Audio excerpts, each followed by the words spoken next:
Hello, mga kamaster, maraming salamat po sa lahat ng tumatangkilik ng ang nag-iisang tagapagmana. Paki-follow and subscribe mga master para sa mga susunod pang mga kabanata. Ang nag-iisang tagapagmana, Philip Clark. Kabanata 2301. Bakit hindi? Walang ganang sabi ni Philip. Ang mga magnanakaw ay lahat ay nawalan ng kakayahan, at ang tanging kalaban na natitira ay si Matandang Cain at ang kanilang dalawang subordinate. Bagamat hindi mahina ang mga aura na lumabas sa tatlong iyon, hindi ito sineseryoso ni Philip. Kung talagang awayin ito, sigurado si Philip na hindi sila tatagal ng higit sa 1 segundo. Ang tanging bagay na kailangan niyang bantayan ay upang matiyak na ang kanyang supernatural na kakayahan ay hindi nakalaan sa sitwasyong ito. Ang dalawang subordinate sa likod ni Old Cain ay nakadalawang hakbang pasulong at nakatayo sa harapan niya, na bumubuo ng isang tatsulok. Ito ang panimulang posisyon ng triangle formation na matagal nang pinagpraktisan ni Old Cain at ng kanyang dalawang subordinate mula nang magsimula silang magsanay sa Nonagon. Matapos maasa ang kanilang kakayahan sa loob ng mahabang panahon, masasabing umabot na sa perpektong estado ang pagtutulungan ng tatlo. Gayunpaman, hindi pa nila ginamit ang triangle formation sa aktwal na labanan. Hindi naman sa ayaw nila, ngunit hindi kailanman nagkaroon ng pagkakataon na gawin iyon. Kahit na sa harap ng pagtugis ng Soldier King, hindi na-activate ng trio ang killing formation na ito. Ang haring sundalo na minsang tumutol sa kanila ay tuluyang binugbog at napilayan ng mga ito. Wala na siyang mahanap ngayon. Gayunpaman, sa pagharap kay Philip sa sandaling ito, gumawa sila ng tacit na desisyon na gamitin ang triangle formation. Ito na lang siguro ang pagkakataong lumaban. Inihagis ng Matandang Cain ang kalahating usok na sigarilyo sa kanyang bibig sa lupa, pagkatapos ay itinaas ang kanyang paa upang durugan ang sigarilyo. Talagang hindi alam ng mga kabataan ang limitasyon ng limitasyon. Kung maglupisay ka sa lupa habang nasa ulo mo ngayon, mabibigyan pa kita ng paraan. Kung hindi, kamatayan lamang ang naghihintay sa iyo. Walang imik si Philip, bagkus ay iniunat lang ang kamay at ikinawit ang daliri sa tatlo. Pinaikit ng Matandang Cain ang kanyang mga mata at alam niyang hindi maiiwasan ang layo. Nililigawan mo si kamatayan. Malakas na sigaw ng Matandang Cain. Tulad ng isang tigre sa labas ng hola, siya pounced sa Philip sa kanyang mga kamay baluktot sa matalim claws. Nagdala sila ng isang layer ng mahinang enerhiya na bumubuo ng isang matalim na talim ng hangin, na ipinadala sa dibdib ni Philip. Bagaman ito ay isang simpleng hakbang, nang isagawa ito ni Matandang Cain, nagkaroon ng pakiramdam ng mahika. Isang malakas na hangin ang sumipol at ang mga kamay ni Matandang Cain ay tila naging matutulis na kuko. Kung maaagaw niya ang katawan ni Philip, isang malaking tipak ng laman ang malalagot. Sabay-sabay na gumalaw ang dalawang subordinate ni Matandang Cain. Sinalubong nila si Philip mula sa kaliwa at kanina, sinasalakay si Philip mula sa gilid at likod. Sinipa ng isa ang tuhod ni Philip, habang sinuntok naman ng isa ang lumbar spine ni Philip. Ang susi sa triangle formation ay ang sabay-sabay na pagpasok at paglabas at pag-atake sa parehong oras. Sila ay karaniwang patuloy na ipinagpapalit ang kanilang buhay para sa isa't isa. Kahit sino pa ang kaharap ni Philip, tiyak na sasalakayin ang kanyang kalaban si Philip para lumikha ng mga pagkakataon para sa dalawa pa.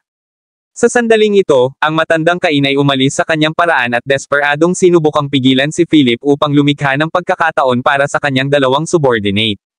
Alam ng Matandang Cain na hanggat kaya niyang pigilan si Philip at hayaan ang dalawa pang mataman ang mga mahahalagang puntos ni Philip, mapalayan si Philip kahit na makaligtas siya. Noong panahong iyon, madaling mapabagsak ni Matandang Cain si Philip. Lalong nanlamig ang mga mata ni Philip. Agad na bumaba ng ilang degrees ang temperatura sa paligid niya. Hindi naging seryoso si Philip noon, pero ngayon, naging seryoso si Philip. Pinisil ang kanyang mga kamay, hindi umatras si Philip ngunit sumulong, nagmamadaling lumapit kay Matandang Cain na gustong sumunggab sa kanya. Mabilis ang Matandang Cain, ngunit mas mabilis si Philip. Ang mga kamay ni Philip ay nabuo ang mga after images sa hangin. Bago pa makapag-react si Old Cain, hinawakan na ni Philip sa leeg si Old Cain gamit ang kanang kamay. Ang pasulong na papunta sa Matandang si Cain ay biglang natigil habang ang takot ay dumaloy mula sa kanyang puso papunta sa kanyang ulo. Habang nakatingin sa kamay ni Philip na nakahawak sa kanyang leeg, ang mga iniisip ni Matandang Cain ay nasa gulo. Asterisk sake, itong batang ito, hindi siya isang ordinaryong tao. Siya ay supernatural din. Sumugod si Philip sa harap habang hawak niya sa leeg ang Matandang Cain, habang ang kanyang kaliwang kamay ay walang awa na hinampas ang dibdib ni Matandang Cain. Kabanata 2302. Basag. Ang tunog ng mga sirang buto ay narinig. Naramdaman ng matinding kirot sa kanyang dibdib, naramdaman ni matandang Cain na malamang na binali ni Philip ang ilan sa kanyang mga tadyang. Ang mga pag-atake mula sa dalawang subordinate ni Old Cain ay ganap na hindi nagtagumpay. Habang iniipit ni Philip ang matandang Cain sa dingding at sinampal siya, ang mga talukap ng mata ng dalawang lalaki ay biglang kumaibot. Ordinaryong tao pa rin ba ang lalaking ito? Ang martial art ng matandang Cain ay hindi ginawa ng walang kabuluhan. Ang kanyang katawan ay kasing solid ng isang tao na bakal, ngunit siya ay nagluwa pa rin ng mga subo ng dugo ng mabugbog ni Philip sa dingding. Ang panginginig ay bumulwak mula sa talampakan ng kanilang mga paa diretso sa kanilang mga utak. Nagkatinginan ng dalawang nasasakupan ni matandang Cain at nag-alinlangan sandali bago nagpas siyang iligtas si matandang Cain. Gayunpaman, ang matandang Cain ay pinalo ni Philip sa sandaling ito at inilagay sa isang upuan ni Philip. Maupo ka at manood habang inaalagaan ko sila ng maayos at maayos, nakangiting sabi ni Philip. Patuloy na bumubulwak ng dugo ang bibig ng matandang Cain. Baka sa mukha niya ang matinding sakit. Halos hindi na niya mabilang ang mga bali ng buto sa kanyang katawan. Pakiramdam niya ay lahat ng buto sa kanyang katawan ay nabali ni Philip. Ito ay isang walang awa na tao, simpleng brutal. Bukod dito, ang kanyang lakas ay hindi mas mababa sa kanya. Ang matandang Cain ay hindi man lang naalagad ng unang sona. Sa pinakamainam, maaari siyang magsagawa ng ilang mga supernatural na galaw at alam kung paano paunlarin ang kanyang potensyal. Gumawa ng conclusion ang matandang Cain. Napahinto ang dalawa niyang compound, ngunit nanginginig ang mga paa. Ang pag-iisip ng pagtakas ay bumulwak sa kanilang mga puso. Hindi na nila kayang ipaglaban si Philip. Nagamit na ang triangle formation na isang paraan upang ipagpalit ang buhay sa buhay. Ganun pa man, hindi pa rin sila tugma ni Philip. Sa pagtingin pa lang sa kalupitan ni Philip ngayon, alam na nilang may nakasalubong silang mahigpit na kalaban ngayon. Nagpasya silang tumalikod at tumakas. Gayunpaman, sa sandaling humakbang ang dalawa, si Philip ay tumalon at winalis ang kanyang binti, na sinipa ang dalawa sa sahig. Maayos na lumapag si Philip at tinignan ang dalawa ng may paghamak. Ang dalawang nasasakupan ng matandang si Cain ay nagdere ng dugo sa kanilang mga bibig. Nagtamo sila ng malubhang panloob na pinsala sa ilalim ng sipa ni Philip. Mister, nagkamali kami. Ginagawa lang namin ang aming mga trabaho, lahat para kumita ng pera para itaguyod ang aming pamilya. Payagan mo na kami. Mayroon kaming matatandang ina na dapat suportahan at maliliit na bata na palakihin. Kung hindi dahil sa kakulangan ng pera, sino ang gagawa ng ganoong bagay? Ngumisi si Philip, itinaas ang paa, at sinipa ang leeg ng dalawa, na wala ng malay. Mabilis na naglakad si Philip kay Win at kinalas ang mga tali sa katawan nito. Winnie, okay ka lang. Ayos lang ako. Tumalon si Win sa mga braso ni Philip at niyakap ito ng mahigpit. Sa sandaling iyon, alam niya kung gaano siya kaligtas sa paligid ni Philip. Si Martin at ang iba ay unti-unting nakabawi sa kanilang pagkagulat. May biglang sumigaw na tumakbo sila. Nagulat si Martin na parang USA at nakipagsiksikan sa mga tao, baka nanatili siyang prende kung masyadong mabagal tumakbo. Ang maliit na pinto ng conference room ay maaari lamang tumanggap ng 3 tao na nakatayo sa tabi-tabi, ngunit sa pagkukumpulan ng mga tao na sinusubukang makatakas, sila ay natigil sa pinto. Napatingin si Win sa nakaharap na pinto ng conference room at hindi napigil ang matawa. Sinabi niya sa mahinang boses, napakatanga nila. Talaga, Winnie, wait here. Tutulungan ko silang lumabas sa maayos na paraan. Mamaya, dapat kang bumalik sa opisina at magpahinga. Gusto kong itanong kung sino ang nasa likod nito. Bahagyang tumango si Win at binitawan si Philip. Naglakad si Philip sa masikip na pinto, pinaghiwalay ang mga taong nasa harapan niya, at tiningnan ang 4 na taong natigil sa pintuan. Itinaas ni Philip ang kanyang paa at sinipa ang mga taong natigil sa pintuan palabas ng pinto. Magsanay ka ng utos. Anong nagmamadali? Walang pumapansin kay Philip at pasimpleng tumakbo palabas. Maya-maya, umalis na ang lahat. Tinulungan ni Philip si Win palabas at pinabalik siya sa kanyang opisina para magpahinga. Kabanata 2303. Matapos si Win, bumalik si Philip sa conference room at tumayo sa harap ni Old Cain na ang ulo ay nakasubsob sa kanyang dibdib. Ang matandang Cain ay wala ng kahangahangang anyo gaya ng dati. Para siyang mamamatay anumang oras. Hinawakan ni Philip ang buhok ni matandang Cain at iniangat ang ulo. Mahina na binuksan ng matandang Cain ang kanyang mga talukap at tumangala kay Philip, ang kanyang puso ay puno ng walang katapusang panghihinayang. Mag-usap. Ang simpleng salita na lumabas sa bibig ni Philip ay tila walang katapusan pressure. Medyo malinaw na sa oras na ito ang isip ng matandang Cain. Alam niya na kung patuloy siyang magmamatigas, malamang na matugunan niya ang kanyang kapahamakan anumang oras. Ito, si Mr. Juan Parker. Hiniling niya sa amin na kidnapin kayong dalawa at ipadala sa Dragon Club. Ang presyo para sa trabaho ay 10 milyon. Juan Parker. Sumilay sa mga mata ni Philip ang isang pagpatay sa layunin. Naisip ni Philip na hindi na siya guguluhin ni Juan at wala na siyang balak na patayin siya. Gayunpaman, ang mga aksyon ni Juan ngayon ay nagbigay kay Philip ng ideya na alisin siya minsan at para sa lahat. Tinarget muli ni Juan si Win, na isang bagay na hindi kayang tiisin ni Philip. Napakagaling, hahayaan kitang mabuhay. Maging mabuting tao mula ngayon. Kapag nakita kitang gumagawa ulit ng masama, hintayin mo lang na makilala mo ang gumawa sa iyo. Niluwagan ni Philip ang pagkakahawak sa buhok ni matandang Cain, tumalikod, at lumabas ng conference room. Mabilis na sumugod si Liam kasama ang mga tao mula sa mga kaukulang departamento. Sinugod nila ang flip at dumiretso sa conference room. Hindi nagtagal, kinaladkad palabas si matandang Cain at iba pa at dinala sa isang kotse. Tinitigan ni Liam si Philip at galit na sinabi, samahan mo ako sa opisina. Gusto mo ng tatay ko at ng iba pa. Kailangan ko pang alagaan ang asawa ko. Wala akong oras. Mariing tumanggi si Philip. Alagaan mo siya, may asterisk sa. Nandyan na siya. Ikaw na lang ang natitira. Bilisan mo at umalis ka na. Umalis si Liam sabay pitik ng kamay. Walang magawang sumunod si Philip sa likuran ni Liam at sabay na naglakad papunta sa opisina. Si Martin ay humihit-hit ng sigarilyo na nagtatampo sa opisina habang si Bernard naman ay masungit na sinasaway si Win. Anong ginagawa niyo ni Philip? Sinusubukan mo bang patayin kami? We came here to talk about cooperation pero muntik na tayong mapatay dito. Kailangan mong bigyan kami ng paliwanag para dito. Nakatanggap si Bernard ng mga tagubilin mula kay Martin na sadyang maghanap ng mali kay Win. Dahil sa pagkakakilanlan ng dalawang tiyuhin, nakita lang si Win ng walang kagatol-gatol. Pumasok si Philip sa opisina at malamig na tumingin kay Bernard. Nanginginig si Bernard at nakaramdam ng panginginig sa buong katawan. Hindi niya maiwasang isipin kung paano siya hinarap ni Philip noong nakaraan. Bukod dito, ngayon lang lumabas sa isipan ni Bernard ang eksenang umahan si Philip laban sa 12-dosenang mga tulisan. Sa pagharap sa ganoong kalokohan, naramdaman ni Bernard na mas mabuting itikom na lamang ang kanyang bibig.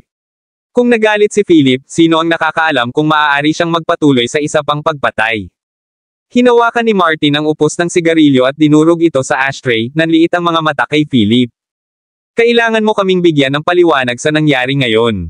Or else, hindi tayo aalis. Aayusin din namin na may magpahayag ng bagay na ito. Napatingin si Win kay Philip at walang sinasabi. Lumakad si Philip para tumabi kay Win at walang pakialam na sinasabi, hindi mo kailangang malaman kung ano ang nangyayari. Ako na ang bahala. Mapangahas. Dinampot ni Martin ang ashtray sa mesa at galit na inihagis sa paanan ni Philip. Bang! Nabasag ang salamin na ashtray sa buong sahig. Kabanata 2304. Sino ka sa tingin mo? Ikaw ay manugang lamang ng aking pamilyang Johnston. Philip, huwag mong isipin na dahil lang sa may katayuan at kapangyarihan ka, maaari mo kaming baliwalain. Let me tell you, hindi ako ang madali mong guluhin. Inaamin ko dati, hindi ka namin kayang ipaglaban. Pero ngayon, may big boss ako sa likod ko. Natatakot ako na hindi na sapat ang isang tulad mo. Umungol si Martin at ibinuho ang lahat ng nakakulong niyang galit. Nakakapanibago. Matapos isigaw ang lahat ng mga hinaing na dinanas niya dahil kay Philip noong nakaraan, nabuhayan si Martin. Bahaging tumawa si Philip. Ano? Sa isang malaking boss na umalalay sa iyo mula sa likod, hindi ka na natatakot sa akin. Martin Johnston, hindi ko inaasahan na magiging mayabang kapag katapos ng isang buwang hindi natin nakita. Sa pagtingin kay Philip, hindi napigilan ni Liam ang kanyang galit at umungol. Nagpapanggap ka pa. Nalaman naming lahat ang iyong pagkakakilanlan. Isa ka lang bankrupt na young master mula sa pamilya Clark. Namuhunan ka sa buffer sa ibang bansa at kumita ng kaunting pera sa pamamagitan ng pamumuhunan sa mga stock.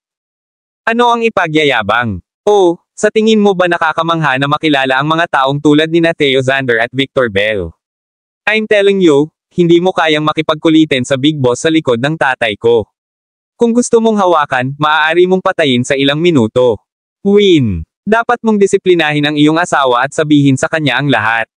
This is not your own business but a matter related to the safety of our family. Ayaw naming madamay. Kung hindi mo malutas ang problema, ibigay sa amin ang Beacon Group at lulutasin namin ito para sa iyo. Puno pa rin ng takot si Liam. Kung maulit ang ganoong bagay, tiyak na magkakaroon siya ng nervous breakdown. Gayunpaman, ang kanyang huling pangungusap ay nagpahayag ng kanyang layunin. Sinulyapan ni Philip ang tatlong tao at nakita niya ang lahat. Ako na ang bahala sa paggamit nito kay Philip. Ano man ang kahihinatnan, hindi ito magdadala sa iyo, tiyakin.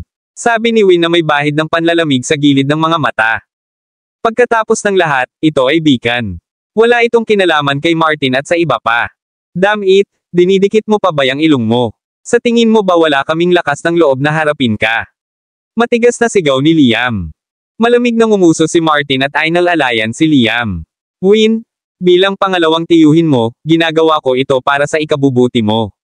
Kung tutuusin, pamilya tayo. Kung talagang may na-encounter ka na hindi kayang lutisin, sabihin mo sa akin at talagang tutulungan kita. Nasabi ko na lahat ng dapat sabihin. Haharapin namin ito ni Philip. Marihing sabi ni Win. Lumapit si Liam kay Win at galit na sumigaw, sa tingin mo ba ay big shot ka na ngayon? Sketch ka lang. Sa puntong ito, ano ang dapat magpanggap? Nakataas pa ba ang ilong mo? Bubugbugin kita hanggang mamatay. Galit na galit si Liam at itinapat ang kamay sa pisngi ni Win. Bago dumapo ang sampal ni Liam, gumalaw si Philip at sinipa si Liam sa tiyan, dahilan para gumulong ito sa sahig. Gusto mo bang mamatay? Malamig na sabi ni Philip. Pakiramdam ni Liam ay kumukulo ang kanyang tiyan sa sakit habang may mga butil ng pawis sa kanyang noo. How dare you kick me? Maghintay ka lang. Huwag mong isipin na magagawa mo ang gusto mo dahil sa may pera ka at may kakilala ka. Tinulungan ni Martin si Liam na makatayo. Sa takot sa kakayahan ni Philip sa pakikipaglaban, nasigawan na lang niya si Philip. Philip, anak ng H. How dare you do this sa anak ko? Napakahusay, kung gayon. Maghintay ka lang. Titingnan ko kung paano mo malulutas ang usapan ngayon. At saka, hayaan mong sabihin ko sa iyo. Opisyal na makikipagkompetensya sa iyo ang aming kumpanya. Gusto kong makipag-usap ng maayos sa iyo noong una, ngunit kapag nakikita kang ganito, kalimutan mo na ito. Ay nalalayan ni Martin si Liam at naglakad palabas. Nang makita ito, hindi nang ahas si Bernard na manatili pa at sinundan sila palabas. Martin, hintayin mo ako. Masyadong mayabang si Philip. May dapat tayong gawin. Naglakas loob lang si Bernard na magsalita ng malakas na pagkalabas niya ng pinto. Puno ng galit at umungal si Martin. Dapat patayin sila. Kung hindi, hindi matatapos ang paggamit nito. Makipag-ugnayan ka agad kay Boss Young at sabihin na handa na kaming kumilos. Kabanata 2305. Pinagmasdan ni Win si Martin at ang iba ay umalis. Hinawakan niya ang kamay ni Philip, nag-aalalang tumingin sa kanya, at nagtanong, kilala mo ba kung sino ang gumawa nito? Kaya mo ba? Ginagawa ko, at gagawin ko. Malumanay na sabi ni Philip, walang hindi mahawakan. Huwag mong kakalimutan ang identity ng asawa mo. Kung gayon, dapat kang mag-ingat. Naging ganito na ang kumpanya. Kailangan kong asikasuhin ang resulta at least maibalik ang kumpanya sa normal nitong operasyon. Nag-aalala pa rin si Win sa negosyo ng kumpanya. Kung hugasan ni Win ang kanyang mga kamay sa bawat oras na ito, ang buong kumpanya ay kailangang isara ang lahat ng mga operasyon. Magdudulot ito ng malaking pinsala sa negosyo ng kumpanya. Si Win ay naglagay ng maraming pagsisikap upang dalhin ang kumpanya mula sa bingit ng bangkarota hanggang sa kung nasaan ito ngayon. Naturally, hindi niya masira ang kanyang mga pagsisikap. Bahagyang tumango si Philip. Pupunta ako, kung ganoon. Maglaan ng oras sa paglilinis ng kumpanya. Walang nagmamadali. Okay, alam ko. Hihintayin kitang bumalik. Marahang itinulak ni Win si Philip. Tumalikod si Philip at naglakad palabas. Pagtingin sa papaalis na likod ni Philip, hinalukip ni Win ang kanyang mga kamay at tahimik na nanalangin para sa kaligtasan ni Philip. Pinunasan ng mga luha sa gilid ng kanyang mga mata, umalis si Win sa opisina at inayos ang mga empleyado na linisin ang lugar, muling bumili ng mga nasirang gamit sa opisina, at iba pa. Umalis si Philip sa kumpanya, kinuha ang kanyang telepono, at tinawagan si George Thomas. Young Lord, ano ang utos mo? Magalang na tanong ni George. Ipinasa ni Philip ang maraming bagay sa isla ng Arcadia kay George at ilang butlers upang asikasuhin. Naging hands-off boss siya. Nagsimula ring bumaba si Roger bilang chairman ng board mula sa iba pang industriya ng pamilya Clark. Nagsimula na siyang maglihim. Kaya naman, naging masaya si George. Malamig na sabi ni Philip, imbestigan si Juan Parker at alamin kung sino ang nasa likod niya ngayon. Mag-imbestiga ka ng maigi. Nang marinig ang malamig na boses ni Philip, biglang bumili ng tibok ng puso ni George. Kung tama ang pagkakaalala niya, kaibigan noon ni Philip si Juan Parker at nakipagkulitan kay Philip noon. Naglakas loob pa siyang manggulo. Pakihintay. Makuha ko kaagad ang impormasyon. Kaunting utos ni George sa katabi niyang katulong na mabilis na tumabi kay George habang may hawak na laptop. Young Lord? Medyo may impluensya ngayon si Juan Parker. Karamihan sa kanyang mga negosyo ay puro sa investment at entertainment industry. Marami siyang kakilala sa underground world. May hawak siyang isang nakalistang kumpanya ng pamumuhunan, at ang boss sa likod ng mga eksena ay isang babaeng nagngangalang Yana Yang. Binasa ni George ng detalyado ang lahat ng kasalukuyang impormasyon ni Juan habang tahimik na nakikinig kay Philip. Yana Yang. Kawili-wili. Nang matapos basahin ni George ang impormasyon, natagpuan din ang lokasyon ni Juan. Young Lord, si Juan ay nasa Golden Dragon Room ng First Dragon Club. Kailangan mo ba akong magpadala ng isang tao para mahuli siya? Hindi, ako na ang bahala sa kanya. Tinapos ni Philip ang tawag at pumara ng taxi mula sa tabing daan patungo sa First Dragon Club. Hindi lang nakayanan ni Philip na si Win ang pinuntirya ni Juan. Ang bagay na ito ay hindi dapat na walang paghihiganti. Bumilis ang taxi sa buong daan. Makalipas ang 1 minuto, dumating si Philip sa pasukan ng First Dragon Club. Sa napakagandang pasukan ng First Dragon Club, nakatayo ang 2 hanay ng mga mabangis na security guard. Ang mga security guard ay may hawak na rubber baton sa kanilang mga kamay at nagpose na parang kaharap ang isang malaking kalaban. Bumaba si Philip sa taxi at naglakad papunta sa First Dragon Club. Sabay-sabay na tumingin kay Philip ang 2 hanay ng mga security guard. May iba pa sanang matatakot na tumalikod, ngunit hindi na lamang sila pinansin ni Philip. Nang makitang papalapit si Philip, isang security guard ang humakbang pasulong at kumaway kay Philip. Kabanata 2306. Tumigil ka. Ang First Dragon Club ay inireserba ng mga VIP ngayon. Bawal pumasok ang mga tagalabas. Paano kung pipilitin kung pumasok? Mahinang tanong ni Philip. Nagtawanan ng 2 hanay ng mga security guard. Alam ng lahat na si Philip ay narito upang maghanap ng gulo, ngunit ito ay katawa-tawa na si Philip lamang ang nang-ahas na huwag pansinin ang pagkakaroon ng 1 dosenang mga security guard. Bingi ka ba o tanga? Hindi mo ba naiintindihan ang sinabi ko? Ang security guard na lumakad papunta kay Philip ay ngumiti ng nakakahiya at iwinagayway ang rubber baton sa kanyang kamay, sinusubukang itaboy si Philip. Ngumisi si Philip, iniunat ang kamay, at hinawakan ang kamay ng security guard na may hawak ng rubber baton. Pilit na pinisil ni Philip ang kamay at nabali ang palso ng security guard. Arg! Parang baboy na tumili ang security guard at agad na umatras nang bitawan siya ni Philip. Nang makakita ng mali, ang iba pang mga security guard ay humakbang pasulong upang palibutan si Philip. Damn it! How dare you make trouble at First Dragon Club? Gusto mo bang mamatay? Hindi mo ba alam kung kaninong teritoryo ito? Ang boss sa likod ng First Dragon Club ay si Mr. Parker. How dare you act so arrogantly on Mr. Parker's turf? Gusto mo bang patayin ang buong pamilya mo? Bilasan mo at lumuhad nang nakalagay ang iyong mga kamay sa iyong ulo, o hindi kami magpapagaan sa iyo. Mahigit 1 dosenang mga security guard ang umungal at itinaas ang kanilang mga rubber baton kay Philip, na handang bugbugin siya sa isang patak ng isang sombrero. Napatingin si Philip sa mga security guard na nakapaligid sa kanya ng may pagmamaliit. Umalis ka kung ayaw mong mamatay. F***, he still dares to be so arrogante. Sige, patayin mo siya. Agad na kumilos ang mga security guard. Ikinaway ni Philip ang kanyang mga kamay. Ang kanyang mga bisig ay bumubuo ng mga anino sa hangin na para bang mayroon siyang hindi mabilang na mga braso. Napasigaw sa sakit ang mga security guard nang magkasunod na nahulog ang mga rubber baton sa kanilang mga kamay. Wala sa mga security guard. Maaaring tamaan ng mga goma si Philip.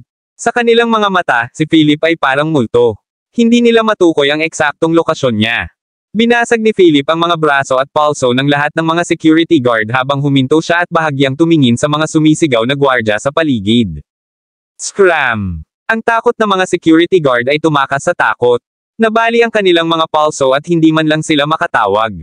Iisa lang ang nasa isip ng lahat ng mga security guard na tumakas, ang magmadali sa ospital. Malayang naglakad si Philip papunta sa First Dragon Club. Ang mga katulong na namamahala sa pagtanggap ng mga panauhin sa pasukan ng club ay tumingin kay Philip na may maputlang mukha. Ang isang supervisor ay may hawak na walkie-talkie at nanginginig na yumuko sa sulok ng front desk. Sinabi niya sa mahinang boses, may pumasok. Hindi siya napigilan ng lahat ng security guard. Napatingin si Philip sa supervisor na nanginginig na kinakabahan habang inihagis ang walkie-talkie sa kanyang kamay. Mister, ako lang. Nang hindi na hinintay na magpaliwanag ang supervisor, nakapasok na si Philip sa koridor ng club. Ang karaniwang mataong club ay naging lubhang desyerto dahil tanging si Juan at ang kanyang mga subordinate ang nasa malaking First Dragon Club ngayon. Hinihintay ni Juan ang pagdating ni Matandang Cain, ngunit hindi na iyon mangyayari ngayon. Mabilis na pumunta sa gilid ni Juan ang isang bodyguard, Yumoko, at sinabing, Mr. Parker, may pumasok sa labas at hindi na siya napigilan ng mga security guard. Oh, sinong matapang? Walang pakialam na sabi ni Juan.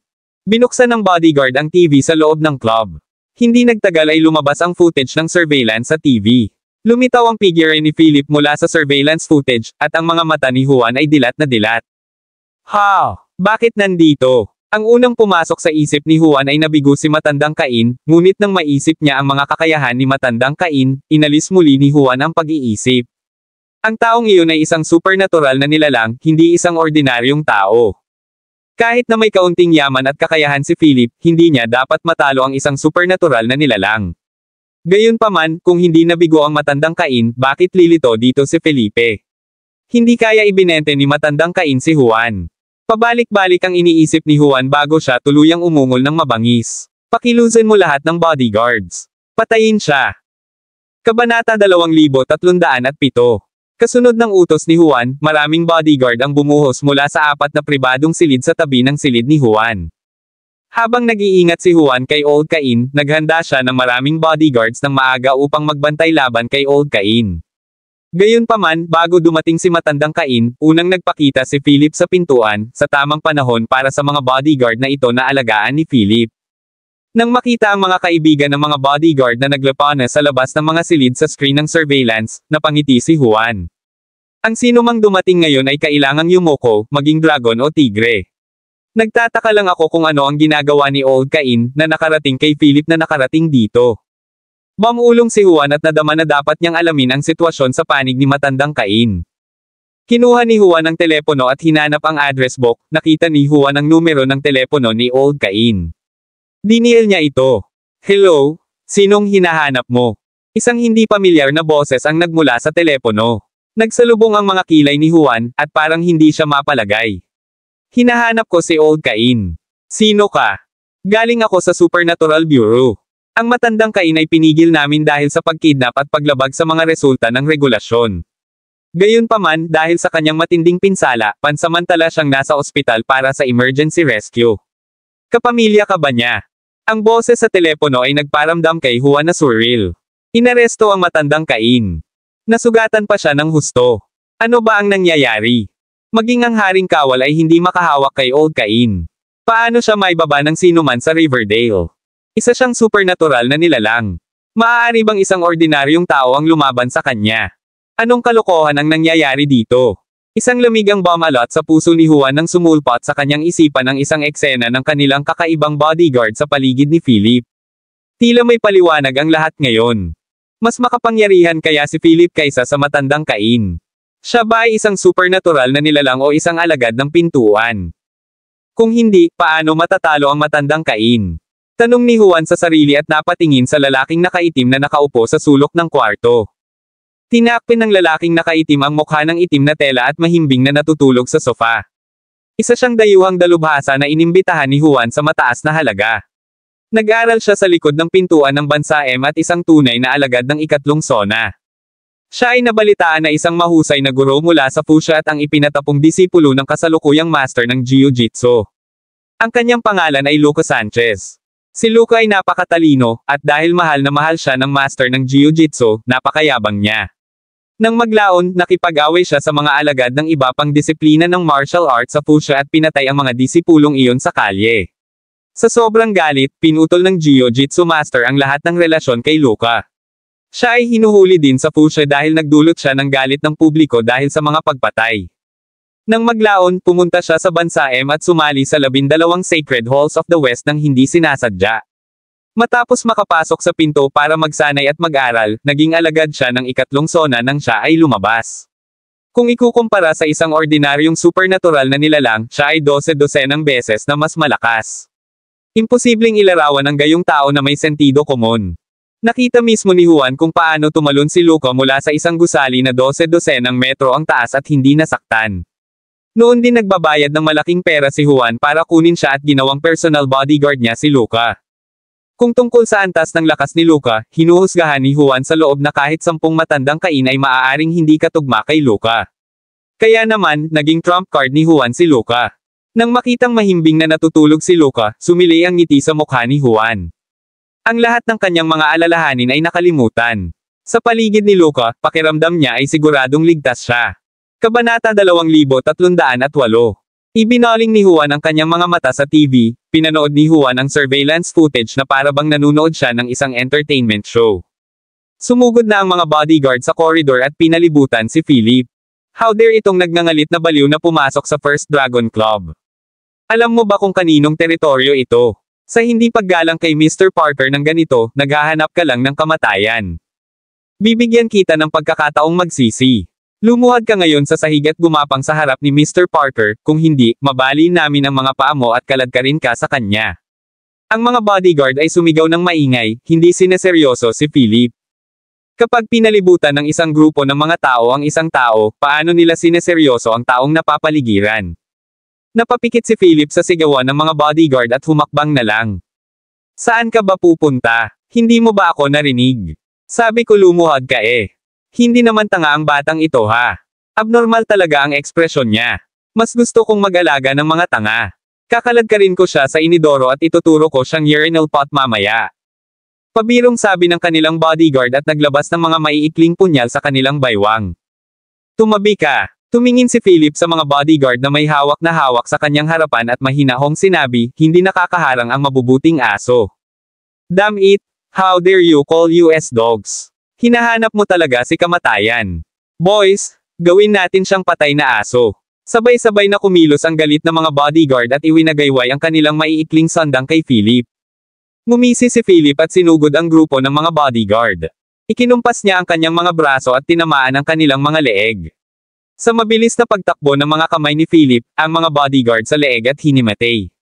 Sa pagkakataong ito, hindi na nagpapigil si Philip. Bawat bodyguard na tinamaan ni Philip sa leeg ay magkakaroon ng deformed cervical vertebrae sa darating. Ang kanilang mga leeg ay magiging iba sa mga normal na tao. Ito ay isang alaala na iniwan ni Philip upang ipaalala sa kanila na ang isang mabuting aso ay hindi dapat humadlang. Tiningnan ni Juan at ng kapitan ng mga bodyguard na nasa tabi niya ang sitwasyon sa screen. Nakaramdam ng lamig ang kapitan sa kanyang gulugod. Ano sa tingin mo? Walang pakialam na tanong ni Juan. Walang awa talaga ang batang ito. Natatakot ako na ang mga bodyguard na ito ay walang silbi sa hinaharap. Imposibleng gumaling ang leeg nila. Ang kapitan ay isa ring maalam na tao. Sa pagtingin pa lamang sa hugis ng leeg ng mga bodyguard ay nakikita na niya kung gaano kalakas si Philip. Gaano siya kalakas kaysa sa iyo? Natahimik ang kapitan. Ito ay isang mahirap na tanong na sagutin. Tahimik niyang pinagmamasdan ang pag-abuso ni Philip sa kanyang mga bodyguard na parang lobo sa gitna ng mga kaibigan ng mga tupa. Nadama ng kapitan na siya ay mas mababa kaysa kay Philip. Noong una, gustong sabihin ng kapitan na hindi masyadong malaki ang pagkakaiba, ngunit kung hihingin siya ni Juan na sumama sa laban, tiyak na mamamatay siya. Mas mabuting laruin ito at hayaan na lang ang Fuchsia expert. I don't think I can last more than 10 moves against him. Kahit papaano ay kapantay niya si Old Cain. Tumango si Juan at binuksan ang kahon ng tabako sa mesa. Kumuha siya ng tabako at inilagay sa pagitan ng kanyang mga daliri.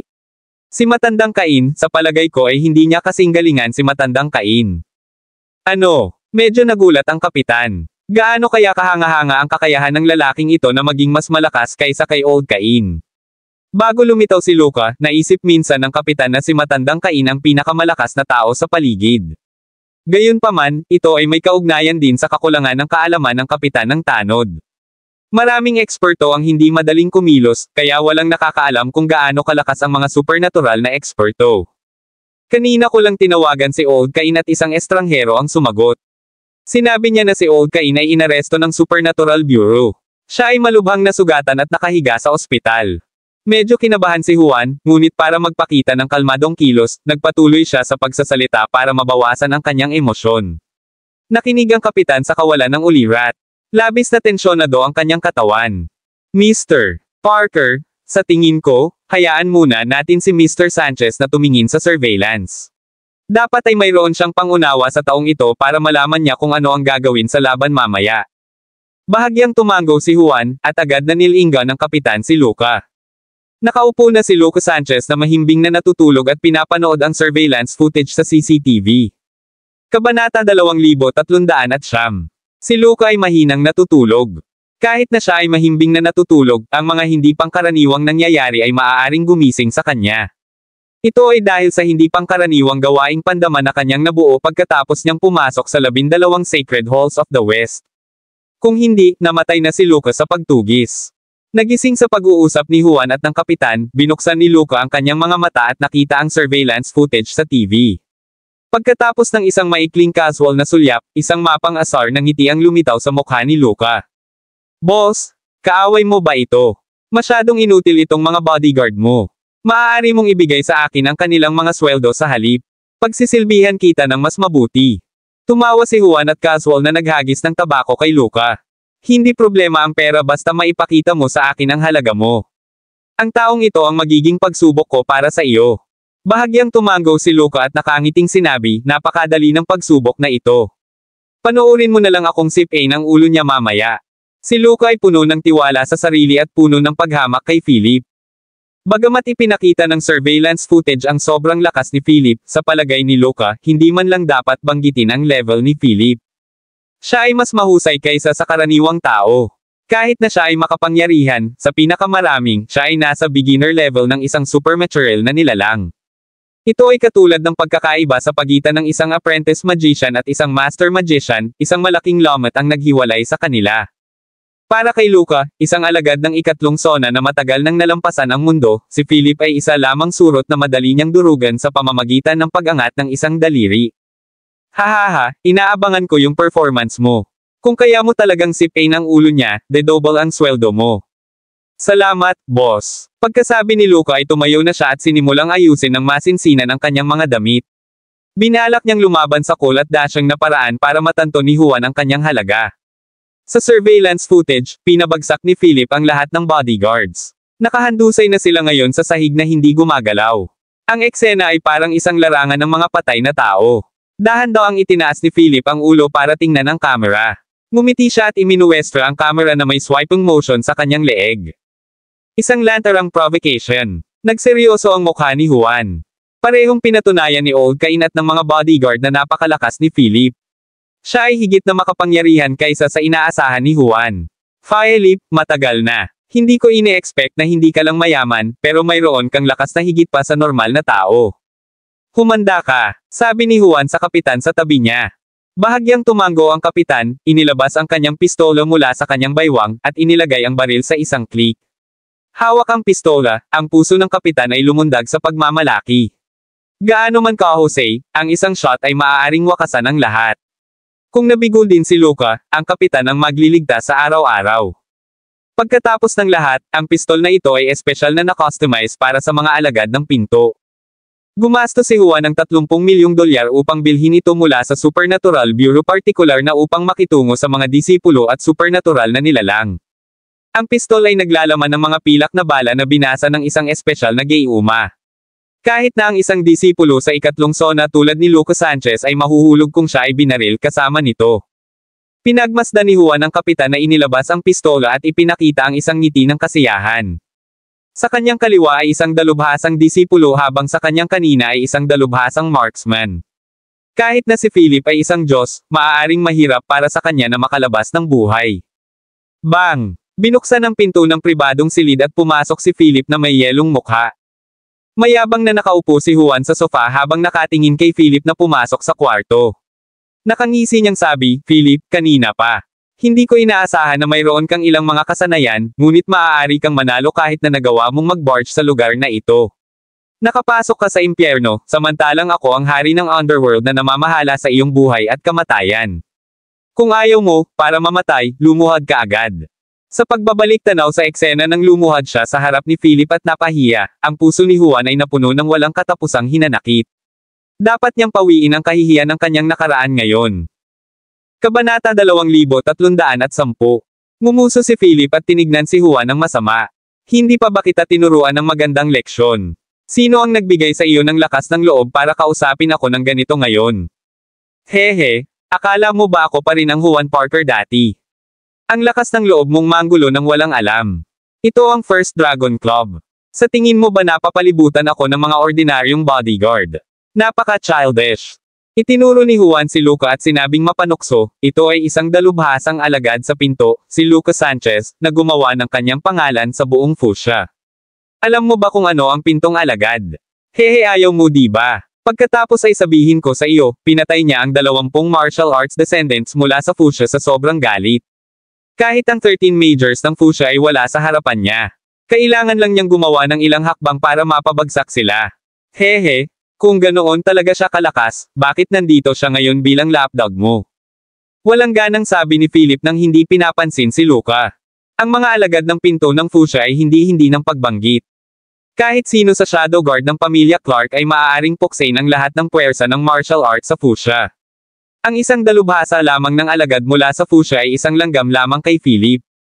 Agad na nag-alab ang galit sa puso ni Luca. Pinandilatan niya si Philip at marahas na sinabi, "Damn it. How dare you insult me, Luca Sanchez? Hahayaan kitang maranasan ang lahat ng paghihirap sa mundo. Maghintay ka na lang sa aking kahihiyan." Tinitigan ni Lucas si Philip at naglagay ng fighting stance, naghihintay sa utos ni Juan bago siya sumugod palabas para talunin si Philip. Umiling si Philip at mapang-asar na sinabi, tulad ng inaasahan sa isang lapdog. Sa itsura mo pa lang, nasasabi ko na kung gaano kababa ang standards mo. Malamig nang umuso si Juan at naramdaman din niya na masyadong mayabang si Philip. Hindi na kailangang magsalita ng marami sa gayong mayabang na tao. Bubugbugin lang niya at ipapahiya. Luca, turuan mo siya ng magandang leksyon. Huwag mong kalimutan ang sinabi mo, malamig na sabi ni Juan. Hindi ko makakalimutan, sisipain ko ang ulo niya. Umungol si Luca at sumugod kay Philip. Dinampot ni Juan ang baso ng alak sa mesa at hinigop ito habang pinapanood ang away ni Luca at Philip. Mabilis na umaban si Luca habang mabilis na ikinumpas ang kanyang mga braso, na nagdulot ng mga paputok na ingay. Ang magkabilang braso ay pumutok na may kahangahangang puting mga talim ng hangin. Masyadong malakas ang lakas ng pagsabog mula kay Luca na agad na pumigla sa hangin at nagdulot ng popping sound. Nakatuon ang estilo ng pakikipaglaban ni Luca sa gumawa ng sumabog ng may sobrang lakas sa isang iglap, kaya nagpapop ang hangin. Kung gaano kataas ang tunog, sinanay lang siya sa explosive power. Walang alinlangang mahusay ang kontrol ni Lucas sa lakas ng pagsabog. Sa pag-atake kay Philip, ginamit ni Luca ang lahat ng kanyang explosive power, at bawat suntok ay nagdadala ng malakas na puwersa. Isang tama para makapatay. Walang makakaligtas sa pag-atake ni Luca. Napakunot noon ni Philip nang agad niyang nalaman ang lakas ng lalaking kaharap niya. Siya ay talagang isang disipulo ng ikatlong sona. Bagay talaga si Juan. Inakala ng mabilis na papalapit na si Luca kay Philip, ngunit hindi niya inaasahan na mas mabilis si Philip. Balak niyang patumbahin si Philip sa pamamagitan ng pagpapatong ng kanyang malakas na puwersa ng pagsabog at ang kanyang kamao ay malapit nang tumama sa puso ni Philip, ngunit ang figure ni Philip ay biglang nawala sa linya ng paningin ni Luca. Naalarma si Luca at gustong huminto sa kanyang paglalakad para hanapin si Philip nang umikot na si Philip sa likod ni Luca. Gaano kalakas ang loob ng isang alagad lamang ng ikatlong sona na pumunta sa ating teritoryo upang tumakbo ng ligaw? Kamatayan lang ang hinahanap mo. Kabanata 2311. Ngumuso sa galit si Philip at mahinang sinipa si Luca sa kanyang ibabang likod. Nawalan ng balanse si Luca at napasugod na lamang ito, na tumama sa pader ng may malakas na impact. Bang! Nontog ang kamao ni Luca sa dingding. Nayanig ang dingding at gumuho ang kalahati nito, na natakpan si Lucas sa mga ulap ng alikabok. Umupo si Juan sa sofa habang nakakunot ang mga noo. Akala niya sapat na si Lucas Sanchez para patayin si Philip, ngunit sa hindi inaasahang pagkakataon, medyo natakot si Philip dahil sa lakas niya. Disipolo din ba ang lalaking ito? Ang lakas niya talaga ay hindi mas mababa kay Luca. Nabulunan si Lucas sa pag-ubo at tumalikod upang maglakad patungo kay Philip sa kahabag-habag na kalagayan. Damn it, disipulo ka rin talaga. Naging pabaya ako sa pagkakataong ito. Gayunpaman, ang iyong kamatayan ay malapit nang dumating. Napuno ng galit ang isip ni Luca.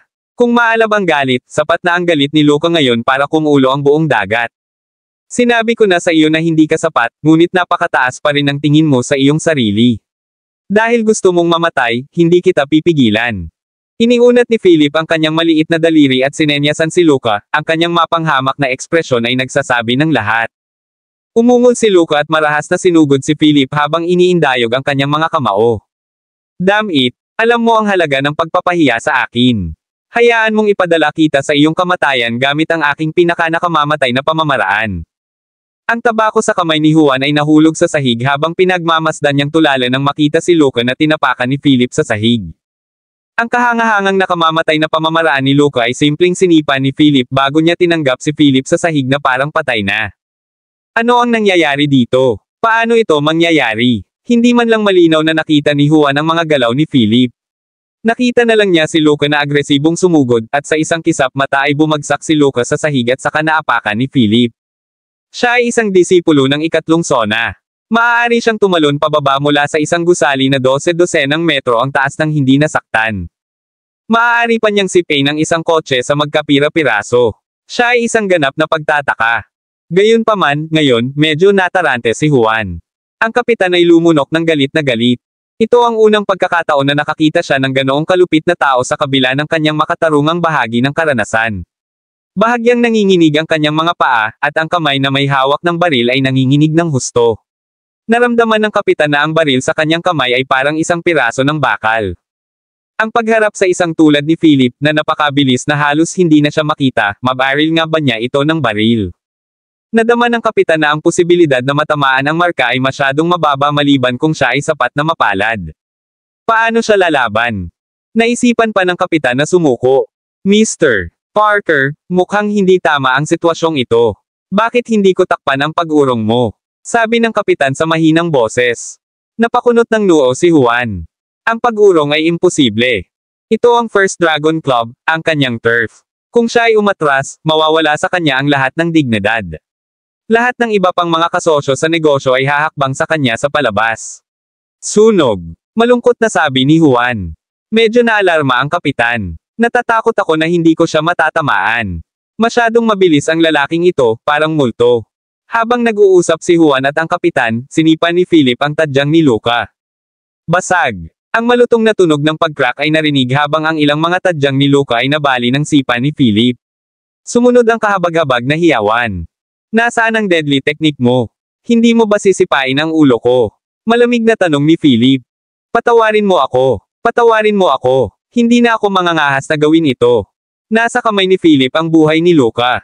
Bagamat ang kanyang puso ay puno ng walang katapusang galit, maaari lamang siyang sumuko upang iligtas ang kanyang buhay. Kung patuloy siyang magiging matigas sa oras na ito, ang pakiramdam ni Luca ay tiyak na mamamatay siya ng walang kumpletong katawan.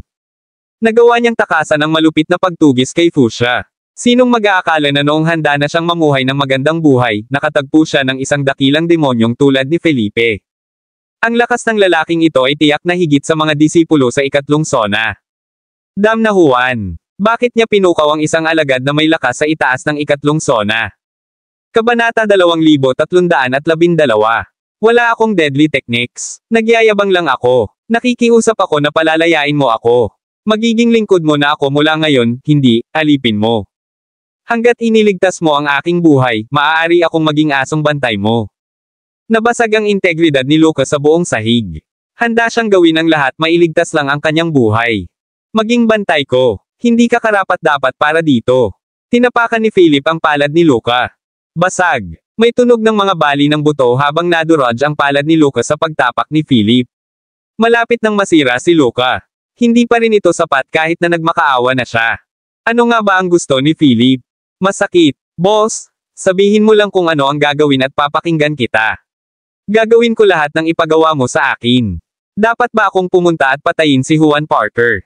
Inutusan niya akong gawin ang lahat. Ang desperadong si Luca ay nagsimulang ibenta ang kanyang amo. Hanggat mabubuhay siya, gagawin niya ang lahat. Kawili-wili. Bahagyang ngumiti si Philip. Hindi mo siya kailangang patayin, baliin mo lang ang bawat buto sa katawan niya. Salamat sa pagbibigay mo sa akin ng pagkakataon. Talagang babaliin ko lahat ng buto niya. Tiniis ni Luca ang sakit at nagpumiglas kay Juan. Boss, pasensya na. Ginagawa ko ito para manatiling buhay. Wala na talagang ibang paraan, pananakot ni Luca. Puno ng halo-halong damdamin si Juan. Ang kanyang life-saving trump card ay talagang binalingan siya ni Philip. Gaano kalakas si Philip? Lucas Sanchez, gusto mo na bang mamatay? Mariing sigaw ni Juan. Hindi ako mamamatay hanggat nabali ko ang bawat buto sa iyong katawan. Sigaw ni Luca at sinugod si Juan. Galit na itinaas ng kapitan ang kanyang baril at itinutok ang gatilyo kay Luca. Bang, bang, bang. Pagkatapos ng 3 putok, bumulwak ang dugo mula sa katawan ni Luca habang diretsyong bumagsak sa sahig. Ang mga butas ng bala sa kanyang katawan ay kumikinang sa kakaibang silver light bago lumiit ang katawan ni Luca at naging puddle. Dinampot ni Juan ang kanyang baso at inubos ang whiskey. Bagamat patay na si Luca, nanatili ang pagkabigla ni Juan. Kailangan niya agad ng inumin para kumalma. Pagkatapos niyang uminom, binasag ni Juan ang baso. Philip, tulad ng nakikita mo, kahit isang taong may mahusay na kasanayan ay maaaring ibagsak ng baril. Ito ay isang espesyal na pilak na baril na partikular na nakatarget sa mga supernatural na nilalang na tulad mo. Kung ayaw mong mamatay, lumuhad ka at humingi ng awa ngayon. Tinitigan ni Juan si Philip at sinabing, "Hehe, silver gun lang yan." Hindi pinansin ni Philip ang kapitan at ang baril sa kanyang kamay. "Nililigawan mo si kamatayan." Sunog. Umungol si Juan. Sandaling nag-alinlangan ang kapitan bago niya hinaila ang gatilyo. Bang, bang, bang. Sunod-sunod na bala ang nagpaputok hanggang sa walang laman na pag-click ang pistol. Napilitan ng kapitan na ihinto ang pagbabaril. Pagkatapos niyang huminto, desperado na ang kapitan. Walang kahit isang putok ang tumama kay Philip. Ang lahat ng mga pilak na bala ay nasuspine sa kalagitnaan ng hangin sa harap ni Philip na parang hinaronggan ng isang malaking kaganapan. Pagkatapos, nagkalat sila sa sahig. "Mr. Parker, dapat umalis ka na agad, tatakpan ko ang likod mo." Inilabas ng kapitan ang isang maikling punyal at nagpas siyang lumaban hanggang kamatayan upang tuparin ang kanyang tungkulin. "Gusto mong umalis? Hindi pwede." Ngumisi si Philip habang naglalakad papunta kay Juan. Agad na humakbang ang kapitan sa harapan ni Juan. Kabanata 2313. Swish! Ang punyal ay humahampas sa hangin. Malamig na kumikinang ang punyal at sasaksakin na sana ang puso ni Philip nang tumigil ito. Hindi naman sa ayaw ng kapitan pero hindi makagalaw ang kamay niya. Gamit ang kanang kamay, hinawakan ni Philip ang kamay ng kapitan na may hawak ng punyal. Sa lakas-lakas, nabasag ang lahat ng buto ng kamay ng kamay. Erg! Isang mahinang ungol ang pinakawala ng kapitan habang lumalabas ang maliliit na butil ng pawis sa kanyang noo. Nakataas ang kamay ni Philip, hinihila ang palso, bisig, braso, at kanang balikat ng kapitan. Dinurog niya ang lahat ng buto ng lalaki. Ang matinding sakit ay naging sanhi ng pagkakabigla ng kapitan at tuluyang nahimatay. Si Juan ay labis na natakot ngunit kailangan pa rin niyang magpanggap na kalmado sa ibabaw. Kahit na natalo siya sa laban, dapat niyang panatilihin ang posture ng isang nagwagi. "Napakayabang mo. Alam mo ba ang kahihinatnan ng panggugulo sa akin? May big boss ako sa likod ko. Kahit mayaman, makapangyarihan, at magaling ka ngayon, sa harap ng amo ko, dead meat ka pa rin." Napapaligiran siya ng mga lalaki na mas makapangyarihan kaysa sa iyo. Lahat sila ay may palm unit ng mga kanyan gamit ang kanilang mga kamay. Habang nagsasalita si Juan, maraming ideya ang tumatakbo sa kanyang isipan. Sinubukan niyang takutin si Philip sa kanyang mga salita. Hindi nag-iisa si Philip. Marami siyang kapamilya na gustong kumaladkad sa kanya pababa, at nadama ni Juan na ito ang nakikitang kahinaan ni Philip.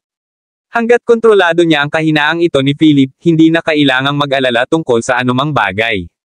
"Mga kahihinatnan. Ikaw dapat ang nag-aalala niyan," mahinahong sabi ni Philip. "Anong biro? Ito ang aking turf. Ang aking amo ay mas makapangyarihan kaysa sa iyong naiisip. Kung maglakas loob kang gumawa ng hakbang laban sa akin, ikaw at si Win ay hahabulin at papatayin. Pangako gagawin ko ang sinabi ko.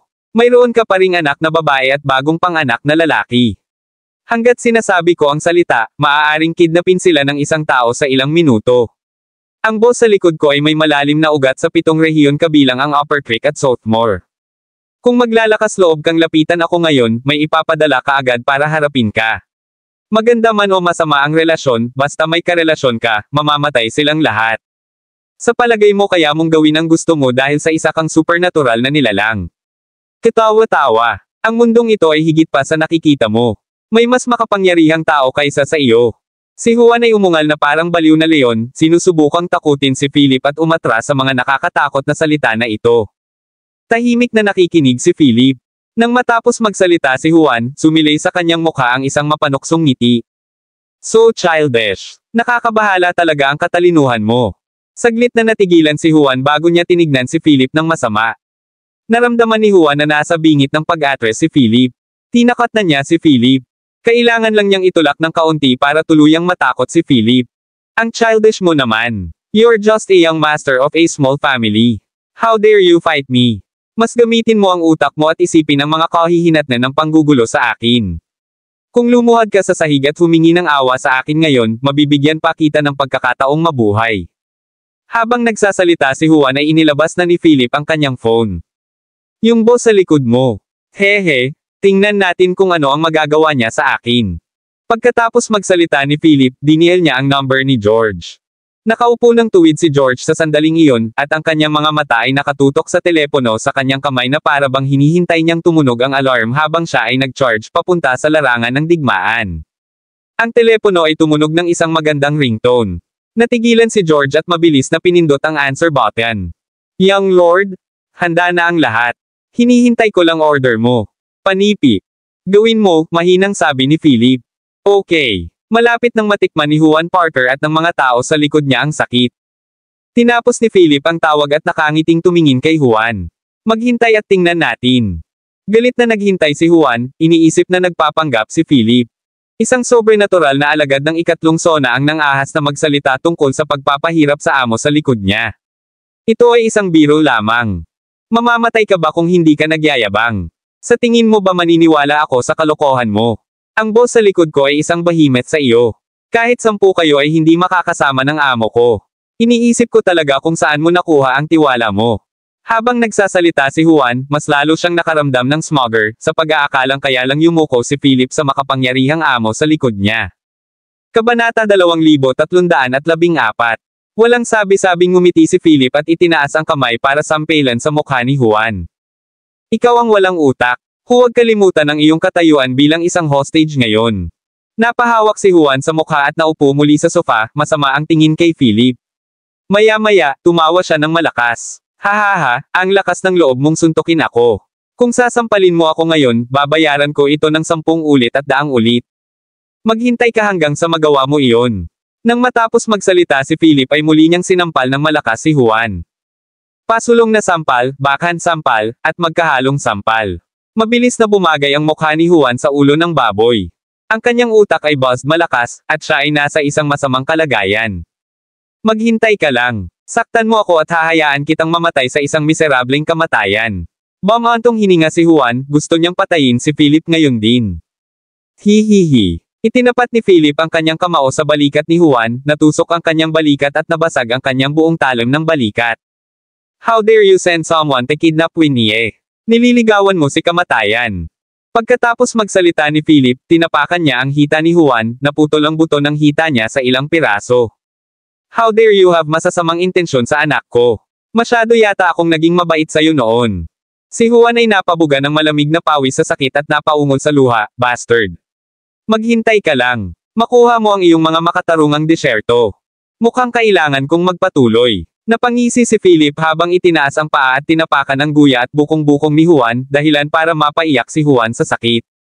Upper Creek, isang tiyak na vilya. Sa isang umuusok na pool, nakababad si Yana Young sa isang rose bath. Ang balingkinitan niyang katawan ay mukhang nakakaakit sa init. Sa sandaling ito, isang katulong ang tumakbo papunta sa likod ni Yana sa takot at sinabing nakayuko, "Boss. Bakit ka nagpapanik?" Malungkot na sabi ni Yana. Nagsaboy siya ng tubig habang minamasahe ng maid ang mga balikat niya. Isang ngiti ang ipinakita ng katulong na mas masahol pa sa kanyang umiiyak na ekspresyon. Boss, may malaking nangyari. Kumunat ang noo ni Yana at bumangon. Sa tulong ng kasambahay ay nabalot ang kanyang matikas na katawan ng isang itim na lace nightgown. Pagkatapos, lumabas siya ng pool gamit ang malajade na paa at malamig na nagtanong, ano ang maaaring mangyari? Sophomore ba o Talker Stone? Boss, ang lahat ng aming mga proyekto sa pamumuhunan ay na-freeze at ang mga kaugnay na departamento ay kinuha ang lahat ng aming mga ari-arian. Kahit na ang iyong mga pribadong ari-arian sa buong mundo ay nakuha na. Nag-aalalang nagsalita ang katulong, at ang bawat salita ay tumatama sa puso ni Yana na parang mabigat na martilyo. Namutla ang mukha ni Yana habang nakatitig sa katulong at nagtanong, totoo ba lahat ng sinabi mo? Oo, totoo. Ito ang sitwasyong iniulat ng lahat ng sangay. Dahil sa epekto ng balita, bumagsak ang presyo ng share ng aming kumpanya at bumaba ng 75%. Nanginginig ang katawan ni Yana habang nanginginig. Malamig niyang tanong, anong nangyayari? Gumawa ba ng hakbang ang gentleman court laban sa atin? Kapag may nangyaring ganito, dapat may nasa likod nito. Gayunpaman, si Yana ay hindi nakakasakit ng anumang paraan, kaya bakit siya pinipigilan ng isang agresibong paraan? Bukod dito, ang isang ordinaryong malaking pamilya ay hindi magkakaroon ng ganoong kakayahan. Ang kanyang lakas sa ibang lugar ay malalim na nakaugat, kaya't ang gayong gawaing kamay ay maipaliwanag lamang ng pinakamataas na mayamang pamilya o puwersa. Sa kasalukuyan, ang tanging partido na makakagawa nito ay ang kanyang nakamamatay na karibal, ang Gentleman Court. Umiling ang katulong at mahinang sinabi, nag-iimbestiga pa kami. Walang tiyak na balita sa ngayon, ngunit. Pero alam ko na si Juan Parker sa Riverdale ay parang may nasaktan. Baka sa side niya nanggaling ang problema. Kabanata 2315. Riverdale, Juan Parker. May naisip agad si Yana. Ang moldite na si Juan na ito ay hindi nakipagkulitin sa young master na iyon, hindi ba? Hindi, ang young master na iyon ay ang bagong patriarch ng pamilya Clark. Mabilis na pumipintig ang ugat sa templo ni Yana. Agad niyang kinuha ang kanyang telepono at dinial ang numero ni Juan. Nang tumawag si Yana, si Juan ay nakahiga sa sahig, nakatingin kay Philip ng masama. Philip Clark, ang lakas ng loob mo. Tingnan natin kung hanggang kailan ka mananatiling mayabang. Patayin mo man ako ngayon, ipaghihiganti ako ng amo ko at papatayin ang buong pamilya mo. Natutuwa ka bang bugbugin ako ngayon? Di magtatagal, huhulihin ng amo ko lahat ng kamag-anak at kaibigan mo at bugbugin sila isa-isa sa harap mo. Tingnan natin kung gaano kakasiyahan ang mararamdaman mo noon. Hindi ka karapat-dapat na makipag-away sa akin. Mas gugustuhin pa ni Juan na mamatay kaysa sumuko dahil alam niyang maaasahan pa rin niya ang amo na nasa likod niya. Sa kalaunan ay matapakan si Philip sa sahig at mawawasak. Inilabas ni Philip ang kanyang telepono, tiningnan ang oras, at walang pakialam na sinabi, panahon na. Napakagaling mong magpanggap. To hell with the time. Ngayon na ang iyong huling pagkakataon para humingi ng tawad. Kung hindi, papatayin ng amo ko ang lahat ng nasa pamilya sa anumang oras. Habang nagbubulungan si Juan, tumunog ang kanyang telepono. Tiniis ni Juan ang sakit at inilabas ang kanyang phone gamit ang kaliwang kamay. Tiningnan niya ang caller ID. At nakita ang pangalan ng kanyang amo. Tuwang-tuwang sinagot ni Juan ang telepono. Boss. Nang marinig ang malungkot na boses ni Juan, tumindi ang balahibo ni Yana. Boss, halika at iligtas mo ako. Magpadala ng isang tao para iligtas ako. Nag-aalalang sigaw ni Juan. Gayunpaman, sa kabilang dulo ng telepono, si Yana ay sumaway na may malamig na mga mata at nanlalamig sa gilid ng kanyang mga mata. Juan Parker, hindi ba sinabi ko na bawal kang gumawa ng panibagong hakbang laban kay Philip Clark? Bakit mo siya ginugulo ulit? Saglit na natigilan si Juan. Hindi ito isang bagay na sasabihin ng kanyang amo. Ang kanyang amo ay isang reyna ng yelo na labis na nagpoprotekta sa kanyang mga tao. Si Philip Clark lang pala. Bakit biglang naging ganito ang amo? Boss, may deadly away ako kay Philip. Buong buhay kong magpapakalunod sa paghihirap kapag hindi ko siya nakuha. Boss, sinaktan ako at nasaktan ng marami sa aking mga tao. Kailangan mong manindigan para sa akin, umiiyak na sigaw ni Juan. Gayunpaman, malamig na huminga si Yana at sinabing, wala akong pakialam kung mabuhay ka man o mamatay. Alam mo ba kung sino ang pinupuntirya mo? Natigilan si Juan at may kahinahinalang nagtanong, boss, ano ang gusto mong sabihin? Juan Parker, wala ka talagang utak. Ilang beses kitang binalaan pero ayaw mong makinig. Hinayaan kitang manatili sa Riverdale para subaybayan ang bawat kilo ni Philip para sa akin, hindi para kumilos ka laban sa kanya. Sa tingin mo ba yung master lang siya ng isang maliit na pamilya? Hayaan mong sabihin ko sa iyo, si Philip Clark ang tagapagmana ng pamilyang Clark, ang itinuturing na mayamang pamilya sa mundo. Siya ay walang iba kundi ang bagong patriarch ng pamilya Clark. Na-broadcast ito sa buong mundo ilang araw na ang nakalipas. Alam mo ba kung gaano kalaking gulo ang ginawa mo para sa akin? Kahit ako ay hindi maglalakas loob na atakihin siya sa oras na ito. Kahit na ang nasa likod ko ay hindi magdudulot ng hindi pinsala sa kanya sa oras na ito. Halos umungol si Yana. Sisubog na talaga siya sa galit. Ngayong na-provoke na nila si Philip, kung nagtataka siya ng sama ng loob at nagpakawala ng galit sa kanya, hindi siya mapapantayan sa pamilya Clark. Posible bang humingi ng tulong sa Alliance Master? Gayunpaman, ilang araw na ang nakalipas, inutusan ng Alliance Master ang lahat ng kanyang mga tagasunod na huwag basta-basta ang bahala kay Philip. Itong si Juan Parker, talagang naisipan niyang patayin siya ngayon. Si Juan ay ganap na naguguluhan sa sandaling ito. Lalo na ang ilang salitang sinabi niya na kanina lang ay nagpabilis ng tibok ng puso ni Juan. Kabanata 2316. Ano ang ibig sabihin na si Philip ang bagong patriarch ng pamilya Clark? Ang pamilyang Clark na iyon na nasa global broadcast. Ang numero 1 mayayamang pamilya sa mundo. Paano ito naging posible? Tumaas ang kilay ni Juan at napatulala. Tinitigan niya si Philip na may gulat at takot. Nauutal na tanong niya, ikaw ba ang bagong patriarch ng pamilya Clark? Ang nakikita mayamang pamilya sa mundo. Sa sandaling ito, nakaupo si Philip sa sofa habang nakakross ang mga paa. Sa malamig na mga mata, ngumiti siya at sinabing, kung totoo ito. Boom! Ito ay parang kulog na dumadaloy sa puso ni Juan. Siya ba talaga ang bagong pinuno ng pamilyang iyon? Ito ay masyadong nakakatakot. Natarante ng husto si Juan. Hindi niya akalain na magkakaroon ng ganito kalaking identity at background si Philip. Sa sandaling ito, napagtanto ni Juan na hindi katakataka kahit gaano pa niya pinuntirya si Philip, palaging magiging ligtas at maayos si Philip. No wonder na babalaan siya ng amo niya ng ganoon. Juan Parker, simula ngayon, wala ka ng kinalaman sa akin.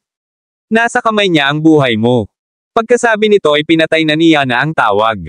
Iwanan ng sangla upang iligtas ang reyna. Hindi magkakaroon ng anumang hilig si Yana na iligtas ang isang walang kwentang tao. Si Juan Parker ay isang pawn lang na inayos niya sa Riverdale para pigilan si Philip. Ngayon na ang laro ay nagbago, tulad ng isang hindi gaanong mahalagang pawn ay maaaring itapon na lamang. Pagkababa ng telepono ay nanlamig ang mga mata ni Yana. Mabilis niyang idinial ang numero sa labas ng bansa at malamig na sinabi, Panginoon Hades, sa palagay ko dapat tayong mag-usap. Bumalik sa tabi ni Philip. Sa sandaling ito, nakaluhod sa sahig si Juan na mapatla ang mukha. Labis na naguguluhan ang ekspresyon niya. Iniwan siya ng kanyang amo. Iyon na ba ang katapusan ng kanyang buhay, kung gayon? Sa sandaling iyon, tumangala si Juan at nakita ang malamig na tingin ni Philip. Mabilis na tumibok ang kanyang puso. Walang lingon-lingon, nagpatira pa siya sa sahig at nagmamakaawa, Philip, please, on the account that we were classmates, please spare me. Hindi na ako maglalakas loob na gawin ang mga ganoong bagay. Ako ay isang bastardo, natarante ako. Please bigyan mo lang ako ng paraan. Habang nagsasalita siya, napaluha si Juan. Pinatunayan ng nanginginig niyang boses ang takot sa kanyang puso. Walang pakialam na nakaupo si Philip sa sofa na may malungkot na mga mata. Itinaas niya ang kamay at marahang kinuha ang silver gun ng bodyguard sa coffee table. Tumingin si Philip sa pilak na baril, hinaila ang kaligtasan, at sinabing, saan mo nakuha ito? Si Juan ay nasa survival mode sa oras na ito at mabilis na sumagot, ang Supernatural Bureau sa ating bansa na dalubhasa sa pagkuha ng mga supernatural na nilalang na wala sa kontrol at mga alagad na umalis sa linya. Ang baril na ito ay espesyal na binago upang pigilan ang mga katangian ng mga disipulo. Tumango si Philip. Hindi niya inaasahan ang isang bagay na tulad ng Supernatural Bureau na umiiral sa bansa. Eto na, isang espesyal na grupo ng mga tao ang dumating sa beacon kanina at kinuha si Old Cain at ang iba pa. Ang ginawa nilang ID ay parang gintong dragon na may tatak na Supernatural Bureau. Interesting. Tila ang ilang organisasyon at puwersang nakatago sa kalaliman ng mundo ay nagsimulang dahan-daang lumabas sa mata ng publiko. Sa tingin mo ba papatayin kita? Sabi ni Philip at biglang itinaas ang baril. Sa maliit na ekspresyon, itinutok niya ang baril sa pagitan ng mga kilay ni Juan, libreng. Kabanata 2317. Tiningnan ni Juan ang pilak na baril sa kamay ni Philip at nanginginig na parang dahon. Nagpatira pa siya sa sahig at sumigaw, Philip, hindi, huwag mong gawin ito. Magkaklase kami, kung tutusin. Patawarin mo sana ako. Aalis ako agad at hindi na muling magpapakita sa harapan mo. Mangyaring iligtas ang aking buhay. Pagkasabi noon ay tiniis ni Juan ang sakit ng kanyang mga braso at binti at patuloy na yumuko kay Philip. Walang kibo ang mga mata ni Philip habang nakatingin kay Juan. Sa wakas, bumantong hininga siya, tumayo, at sinabing, ito na ang huling pagkakataon na kukonsintihin kita. May magsasaayos na magpadala sa iyo palabas ng bansa. Pagkasabi noon ay aalis na si Philip. Nakadapa si Juan sa sahig habang nanginginig, ngunit ang mapanglo na mga mata na iyon ay sumambulat sa puot. Mabilis siyang naglabas ng isa pang silver na baril sa kanyang bulsa. Nang dumaan si Philip sa kanya, agad siyang tumalikod at sinigawan si Philip, go to hell. Bang! Isang putok ng baril. Ngumisi si Juan habang nakatitig sa likuran ni Philip. Naiimagine na niya ang eksenang nahulog si Philip sa pool ng dugo at naging puddle. Gayunpaman, hindi nangyari ang eksenang iyon. Boom! Isang nagninangas na Chimera armor ang biglang bumangon mula sa katawan ni Philip at mabilis na binalot sa kanya. Ang bala na nagpaputok mula sa pilak na baril ay agad na nasunog hanggang sa abo nang tumama ito sa Fire Chimera armor. Whoosh! Isang nagninangas na Chimera claw ang lumabas sa armor ni Philip, hinawakan ang leeg ni Juan, at binuhat siya. Naibigay ko na sa iyo ang iyong huling pagkakataon, malamig na sabi ni Philip. Sa sandaling ito, si Juan ay napahawak sa hangin ng matutulis na kuko ng apoy na Chimera. Patuloy siyang nagpupumiglas at sinubukang humingi ng awa sa sobrang kahirapan. Philip, patawarin mo ako, hindi ako. Clatter. Gayunpaman, nanigas ang mga mata ni Philip nang itapon ng matatalas na kuko ng Fire Chimera si Juan sa bintana. Nabasag ang salamin. Inihagi si Juan sa labas ng bintana, at sa sandaling iyon, naranasan niya ang pakiramdam ng paparating na kamatayan. Bang! Isang nakakabinging ingay. Nakaharap pataas ang katawan ni Juan at puno ng dugo. Siya ay nabasag ng husto sa isang pool ng dugo at wala ng buhay ngayon. Napabuntong hininga si Philip at tumalikod na para umalis. Napaharap sa ganoong killing machine, ang mga bodyguard na may putol na mga braso at binti sa koridor ay umiwas sa kanya. Pagkalipas ng 2 araw, ibinalik ni Win ang order sa Beacon. Kung tutuusin, matagal na rin siyang hindi nakikipag-ugnayan sa negosyo ng kumpanya, kaya kailangan pa ni Win na maging pamilyar dito. Para naman kina Martin at Bernard, tila walang gumagalaw sa kanila nitong nakaraang 2 araw. Nag-aalala si Win na mahihirapan siya ng kanyang mga tiyuhin, kaya nagbabantay siya at patuloy na nakikipagkite sa ilan sa mga kasosyo sa negosyo ng kumpanya. Sa wakas, nalaman niya na naabot na siya ng kumpanya ni Martin ang isang kasunduan sa pakikipagtulungan sa mga pangkalahatang institusyong medikal at kumpanya sa Riverdale. Ang kanilang plano sa pagpapalawak ay ganap na nag-uugnay sa Beacon. Saan man magbukas ng branch ang Beacon, magbubukas din ng branch ang Martin Pharmaceutical. Kabanata 2318. Ito ay talagang nakakainis. Madam Johnston, masyado na yata tayong passive. Masyadong kasuklam-suklam sina Martin at Bernard Johnston. Malinaw na gusto nilang itaboy tayo sa sulok. Si Mindy Scott ay nakasuot ng pulang masikip na backless na damit ngayon. Napaka-sexy at slim ng kanyang figure. Ang kanyang mga binti ay tuwid at balingkinitan, tulad ng puting jade. Kung hindi dahil sa umaga ang kliyente, hindi siya magbibihis ng ganito, inilalantad ang kanyang likod at makita para makita ng iba. Umupo si Win sa upuan ng chairwoman na may maliit na ngiti sa labi. Napasulyap siya kay Mindy na nakahiga sa sofa at nagbubulungan. Tinanong niya, ano ang mali? May problema ka pa ba kay Mr. Fadden? Nakahiga si Mindy sa sofa ng mga sandaling iyon. Ang kanyang 2 balingkinita na mala-jade na paa ay nakapatong sa armrest ng sofa na umuugoy pabalik-balik. She pouted unhappily and said, 3 beses ko nang nakilala ang matandang pervert na iyon at sa bawat pagkakataon, gusto niyang samahan ko siya sa hapunan at samantalahin ako. Ngayon, sinabi pa niya kung hindi ko siya sasamahan sa hapunan, makikipagtulungan siya sa Martin Pharmaceutical. Nagalit si Mindy na may nakilala siyang matandang hamak na katawan lang ang pinagnanasaan. Ngumiti si Win at sinabing, okay, let me follow up with Mr. Fadden. Maaari kang sumama sa akin ngayong gabi. Biglang bumangon si Mindy mula sa sofa at galit na sinabi, Madam Johnston, hindi naman sa hindi ko kaya, pero si Willie Fadden ay sobrang nakakadiri. Gusto kong samuka sa tuwing nakikita ko siya. Panipi. Win pursed her lips and said with a smile, kahit gaano siya ka-repulsive, he's a potential business partner. Huwag magtapon ng childish tantrum. Pag-usapan natin sa gabi. Nagpout si Mindy at itinukod ang baba sa kanyang mga kamay. Biglang kumislap ang kanyang mga mata habang sinasabi, nga pala, Madam Johnston, bakit hindi mo tawagan si Kuya Philip? Hindi ba't napakalakas niya? Kasama niya, lahat ay malulutas. Nang marinig ang pangalan ni Philip na binanggit, ngunit nagdilim ang mukha ni Win. Pinilit niyang ngumiti at sinabing, hindi, dapat ay medyo abala rin siya. Medyo sensitive si Mindy. Nang makitang ganito si Win, alam niyang may conflict sa pagitan nila ni Philip. Kaya, hindi niya itinuloy ang paksa ngunit tumango lamang siya at sinabing, kung ganoon, pupunta ako at ihahanda ang mga materyales. Makikipag-appointment din ako sa matandang pervert na iyon. Sa side ni Philip, nasa villa siya at inaalagaan sina Mila at Nelson.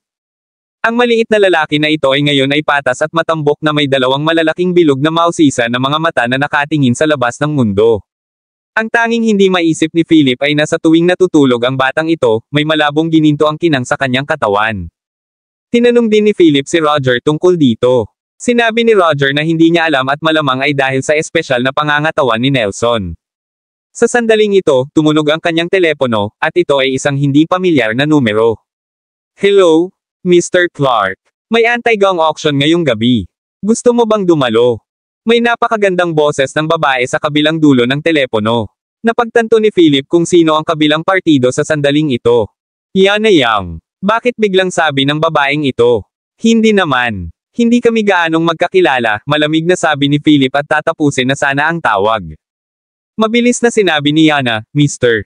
Clark, ang anti-gong auction na ito ay talagang isang buffet reception.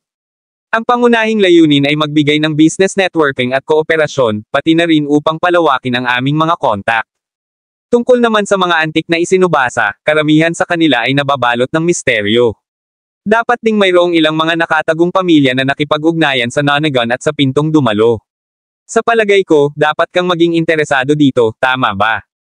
Mga nakatagong pamilya na nakipag-ugnayan sa Nonagon at sa pinto. Nang marinig iyon, medyo malamig ang boses ni Philip, at ang kanyang mga kilay ay magkasalubong. Eksakto. Kung gusto mong matuto ng higit pa tungkol sa Nonagon at sa mga bagay sa likod ng pinto, bakit hindi dumalo sa function na ito? Sabi ni Yana. Matapos ang ilang sandali ng katahimikan, tumanggi pa rin si Philip. Hindi ako interesado sa lahat ng ito sa ngayon. Sa sinabi nito, tatapusin na muli ni Philip ang tawag. Sa kabilang dulo ng telepono, idinagdag ni Yana, paano kung may ilang mga pahiwatig tungkol sa multido. Kabanata 2319. Multido herb. Kumunat ang noo ni Philip. May mga pahiwatig ba ang isang maliit na anti-gong auction tungkol sa multido herb? Ayon sa mga pahiwatig mula sa pamilya Harrison, ang multido herb na ito ay lumitaw sa sekular na mundo. Ang mga pahiwatig na humahantong dito ay hindi pangkaraniwan. Paano malalaman ni Yana ang mga pahiwatig tungkol sa multido herb? At saka, bakit niya sasabihin sa kanya ang tungkol dito?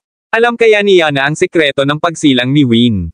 Gumawa sila ng mga hakbang sa Arcadia Island para aisil ang sikreto tungkol sa pagkapanganay ni Win.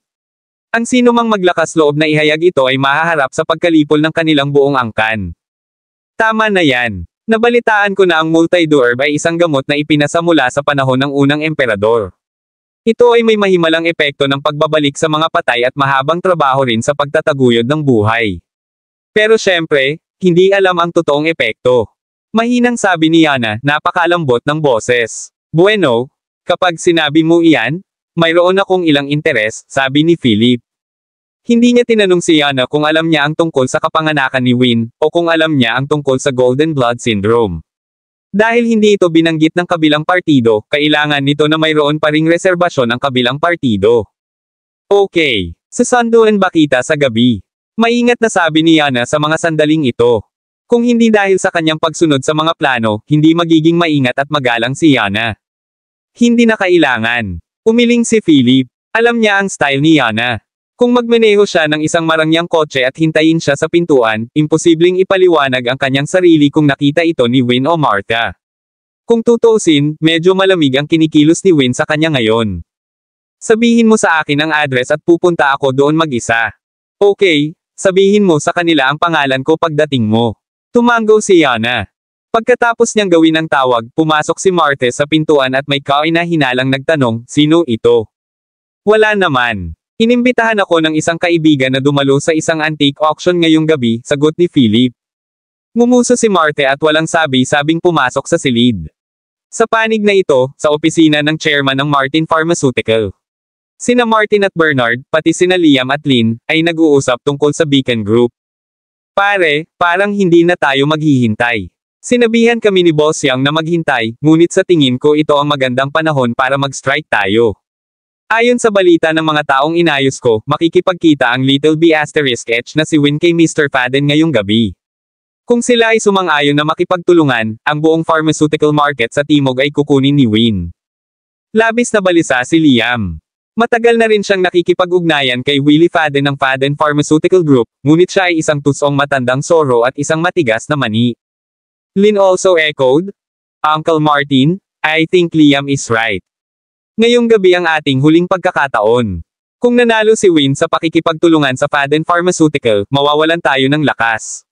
Nakatayo sa harap ng malalaking French windows, napakadilim ng mukha ni Martin sa mga sandaling iyon. Isang bakas ng kadiliman ang sumilay sa kanyang mga mata. Kamakailan ay personal siyang inutusan ni Boss Yang na huwag makipaglaban ng direkta laban sa Beacon Group, at huwag makipag-away kina Win at Philip. Labis siyang nataranta. Tinanong din ni Martin ang dahilan pero hindi na nagpaliwanag pa si Boss Yang.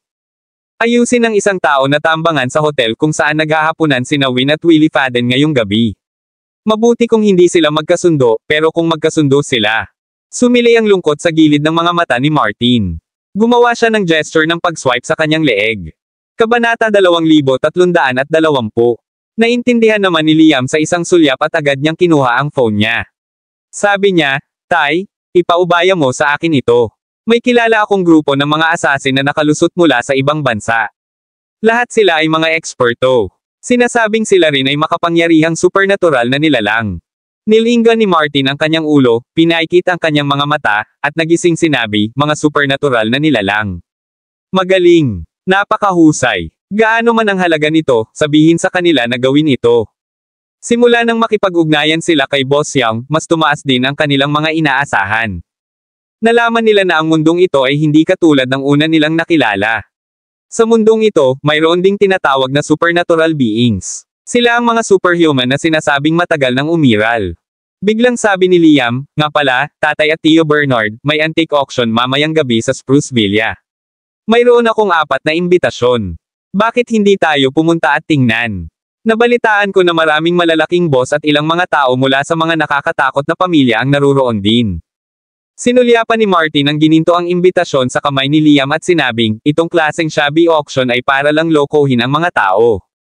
Kung interesado ka, sumama ka kay Lynn. May importante pa kaming gagawin ni Tito Bernard mo. Ngunit kailangan mo munang ayusin ang mga bagay sa panig ni Win.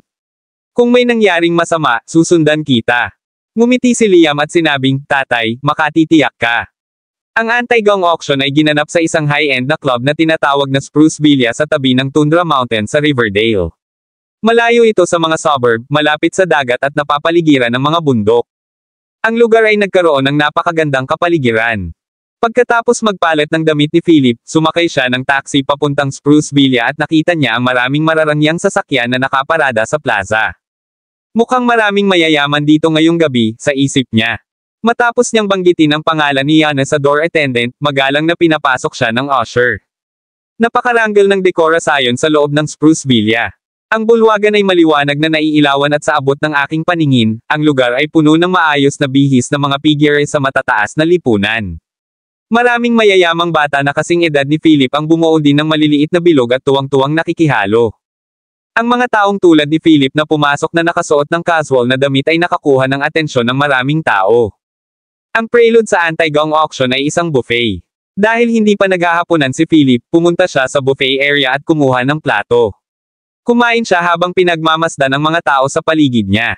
Habang tahimik niyang binubusog ang kanyang tiyan, isang boses ng pagtataka ang biglang nagmula sa kanyang tabi. Philip Clark. Ang malambot na boses na iyon ang nagpapakiliti sa mga tao. Nilinggan ni Philip si Vivi Ju na puno ng pagtataka. Hindi napigilan ni Hai na matawa.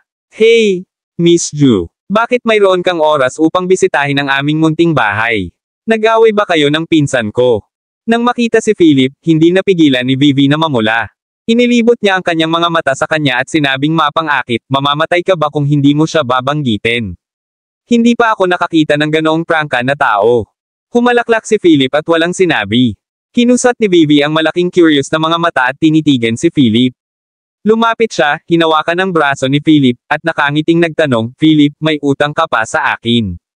Bakit hindi mo kausapin ang iyong pangalawang tiyuhin at i-cancel ang kasal namin ni Ethan?" Nagkibit balikat si Philip, hinayla ang braso mula sa malambot na yakap ni Vivi, at sinabing, "I'm sorry, Miss Ju. Hindi kita matutulungan sa bagay na ito. Sa tingin ko, bagay kayo ni Ethan." Nang marinig iyon, nagpout si Vivi, ipinatong ang kanyang mga braso sa kanyang dibdib, tinitigan ng masama si Philip, at sinabing, "Sinasadya mo ba ito? Sinusuntok mo lang ang masakit kong lugar. Sinasabi ko sa iyo, Philip, wala akong ikakasal na iba kundi ikaw.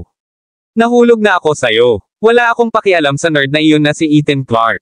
Path. Halos masamid si Philip sa kinakain niyang cake nang marinig ang sinabi ni Vivi. Sinusubukan ba niyang lokohin si Ethan sa kanya? Kabanata 2321. Nahulog ka na ba sa akin? Miss Ju, itigil mo na ang kalokohan mo. Kasal na ako at may 2 anak. Kapag nalaman ni Old Master Joe ang tungkol dito, siguradong hahabulin niya ako. Puno ng kaba ang ekspresyon ni Philip. Umiling si Vivi at sinabing, wala akong pakialam. Nagtataka ako kung sino ang nakakita sa akin sa hotel. Dapat panagutan mo ito. Tumigil ka nga dyan. Ikaw ang nag-imbite sa akin. Hindi ko sinasadya, walang magawang sabi ni Philip. Tinadyakan ni Vivi ang kanyang paa sa galit at inikat ang kanyang mga mata kay Philip. Isa kang hamak. Nagkibit balikat si Philip. Pagkatayo ng ilang sandali, biglang nagtanong si Vivi, nandito ka rin ba para sa auction? Bago pa makasagot si Philip, isang malamig na sarkastikong boses ang nanggaling sa hindi kalayuan. Hehe, anong karapatan ng maliit na patatas na dumalo sa auction dito? Vivi, kailan mo pa alam ang ganyang talo? Isa itong babaeng may yelong mukha. Ang kanyang mga braso ay nasa tapat ng kanyang katawan at siya ay naka-high heels na may masikip na backless na pulang damit na perpektong nagpapakita ng kanyang figure. Ang kanyang hitsura ay agad na nakakuha ng atensyon ng lahat. Isang diyosa. Lumapit ang babae at tinignan si Philip ng masama habang tinanong si Vivi na may nakakalokong ngiti, Vivi, hindi ka tumakas sa bahay at tumakas sa kasal dahil sa taunan na ito, di ba? Anong meron kay Ethan Clark? Balita ko galing siya sa malaki at makapangyarihang pamilya. Pagkatapos, pinalaki ng babae si Philip at malamig na sinabi, Loser, I advise you to stay away from Vivi. Ang balangkas ng isang mahirap na batang lalaki na kinagiliwan ng isang mayamang babae ay umiiral lamang sa kathang-isip, hindi sa katotohanan. Medyo nabahala si Vivi. Hinailan niya ang maselang braso ng babae at bamulong, Heidi, huwag mong sabihin sa kanya yan. Hindi siya talo. Siya talaga. Ano? Walang kwentang babae ka. Kung hindi ako hiniling ng matandang amo ng pamilya mo na bantayan ka, hindi ako maaabala kahit kailan. Pinandilatan ni Heidi si Vivi at sinabing, sa mangyayari, lumayo sa mga taunan sa ilalim ng lipunan. Pagtingin sa matikas at mayabang na babaeng ito, binawi ni Philip ang kanyang ngiti at mahinang sinabi, Miss, parang hindi naman kita na-provoke Hindi na kailangang kutsain at kutsain ng ganito. Tsaka parang walang kinalaman sa inyo ang relasyon namin ni Vivi Ju, di ba? Damn it! Nagulat si Heidi Denver. Kumunot ang noo niya at malamig na sinabi kay Philip, Loser, anong sabi mo? Si Vivi ay ang aking mabuting kaibigan. Hindi ako papayag na makipag-ugnayan siya sa isang kawawang tulad mo. Galit na galit si Heidi. Wala pang nakakausap sa kanya ng ganito. Nakakainis talaga ang lalaking ito. Hehe. Tumawa si Philip at sinabing, mukha ba akong kawawang bata para sa iyo? Siyempre. Ngumisi si Heidi, ano? Sinusubukan mo bang sabihin sa akin na ikaw ay isang mayamang young master? Hehe, anong biro? Bakit hindi mo imulat ang iyong mga mata at tingnan ang mga taong naririto ngayong gabi at ang mga damit na kanilang suot? At tingnan mo lang, mura ang suot mo mula ulo hanggang paa. Malamang na hindi sila wala ng ilang box. Ang isang tulad mo ay hindi man lang kwalipikadong damayla sa aking sapatos. Masayang nagmura si Heidi, hindi napansin ang lamig sa mga mata ni Philip. Kung dati lang ito, baka ngumiti lang ng bahagya si Philip at hindi nang abala. Gayunpaman, bilang isang bagong pinuno ng pamilya Clark, kailangan niyang maging pinuno ang kanyang dignidad. Kaya naman, smack! Itinaas ni Philip ang kamay at hinampas si Heidi sa mukha. Malamig niyang sinabi, ang sampal na ito ay babala sa iyo para sa hindi paggalang sa iba. Kung maglakas loob kang tumahol muli, maaari kitang paalisin ngayon dito. Kabanata 2322. Nabigla si Vivi sa eksenang ito. Sa sandaling iyon, tinitigil niya si Philip na puno ng hindi makapaniwalang mga mata. Gayunpaman, natahimik siya sa isang iglap. Pagkatapos ng lahat, si Philip ang patriarch ng bagong pamilyang Clark. Natanggap na ng pamilya Joe ang paunawa. Sa bulwagan, narinig ng ibang nagdaldal na bisita ang sampal at tumingin sa gilid. Nang makita nila si Heidi Denver na sinampal sa publiko ng isang hindi pamilyar na lalaki, lahat ay natulala. Siya ay anak ng pamilya Denver sa Golden City. Mataas at marangal ang kanyang katayuan. Ang kanyang pamilya ay isang puwersa ng pangkat ng labanan sa bansa. Baliw ba ang lalaking iyon? How dare he sampal Heidi Denver? Malapit nang mangyari ang isang sakuna. Umiiyak si Heidi at hinawakan ang kanyang pulang pisngi, puno ng pagtataka at pagkagulat ang kanyang mga mata. Matapos mataman, bumalik siya sa kanyang katinoan. Tinitigan niya si Philip ng hysterically at sumigaw ng galit, ikaw. How dare you hit me? Alam mo ba kung sino ako? Nabibilang ako sa Denver ng Golden City. Smack! Mahinahong sinampal ulit siya ni Philip. Anong ingay? Malamig na sabi ni Philip, wala akong pakialam kung sino ka o kung ano ang ginagawa ng pamilya mo. Dapat matutong rumspito sa iba. Sumabog sa galit si Heidi. Namumula ang magkabilang pisngi niya at simula na mamaga. Arg! Dam mo! Puputulan kita! Markahan ang aking mga salita. Pagbabayaran kita, talo ka. Sumigaw si Heidi, tumalikod, at tumakbo sa galit. Walang magawang umiling si Vivi, sinulyapan si Philip na mukhang walang pakialam, at sinabing, Philip, bakit mo ginawa iyon? Siya ay anak na babae ng pamilya Denver, kung tutuusin. Kung i-provoke mo ng ganito ang pamilya Denver, wala namang maidudulot sa iyo, di ba? Humalaklak si Philip at sinabing, ang pamilyang Denver lang. I dare them to kick up a gulo. Nagkibit balikat si Vivi at nagpatuloy sa pakikipag-chat kay Philip. Nagkaroon din siya ng merienda at tinanong si Philip kung bakit siya pumunta rito. Sa di kalayuan, ilang lalaki at babae ang nagtipon-tipon at nagchichismisan tungkol sa nangyari. Obviously, naging focus ng hall sina Philip at Vivi. Bagong boyfriend ba yan ni Vivi Ju? Paano siya naging mabangis? Naglakas loob pa siyang saktan si Heidi Denver. Hehe, tulala yata siya na nagmatigas lang sa harap ni Vivi. Wait lang. Si Heidi Denver ay isang kilalang demonyong babae. Patay na ang lalaking iyon ngayon. Sa tingin ko rin. Hindi ba sabi-sabing tumakas si Vivi para makatakas sa kanyang kasal? Dahil ba sa kanya? Ito ay isang kamangha-manghang panoorin kapag ang ilang mga batang babae ay nagtipon upang magchismis. Kawili-wili. Nabalitaan ko na ang fiancé ni Vivi ay ang pangalawang young master ng pamilya Clark. Kilala mo ba itong pamilyang Clark? Not sure? I've never heard of them. Kung kaya nilang pakasalan ang pamilya Ju, hindi sila dapat maliit na pamilya. Gayunpaman, sa 8 pangunahing pamilya, wala ni isa ang isang Clark. Baka ito ay isang hidden family. Ang pinakamatanda sa kanila, isang magandang babae na nakasuot ng itim na low-cut evening dress na may ban ng babae, na nagtataka. Hindi rin naman masyadong impressive ang batang iyon. Bakit naman siya gustong-gusto ni Vivi? Mukha siyang bata mula sa isang maliit na county. Baka gusto ni Vivi na sumubok ng bago. Tataya ba tayo? Siguradong puputulan ng buhay ni Heidi ang batang iyon sa ilang sandali. Kailangan pa ba nating pagtaya dito? Ayon sa ugali ni Heidi, sapat na kung hindi niya masisira ang lugar na ito. Malamig na tumawa ang ilang tao. Sa kanilang opinyon, si Philip ay tiyak na mapapahamak ngayong gabi. Libreng kabanata 2323. Maghanap ng mga kabanata. Samantala, si Heidi ay naglakad palabas ng Spruce Villa na nagtatampo. Nakatayo sa pintuan, puno ng panginginig ang mukha niya. Galit niyang inilabas ang kanyang telepono, idinial ang numero ng kanyang kuya, at sumigaw, Kuya. Nabugbog ako ng bastard. Kailangan mong pumunta dito at ayusin ang mga bagay para sa akin. Sa kabilang dulo ng telepono, isang mahinahon at matatag na boses ang narinig, ngunit puno ito ng panginginig at galit.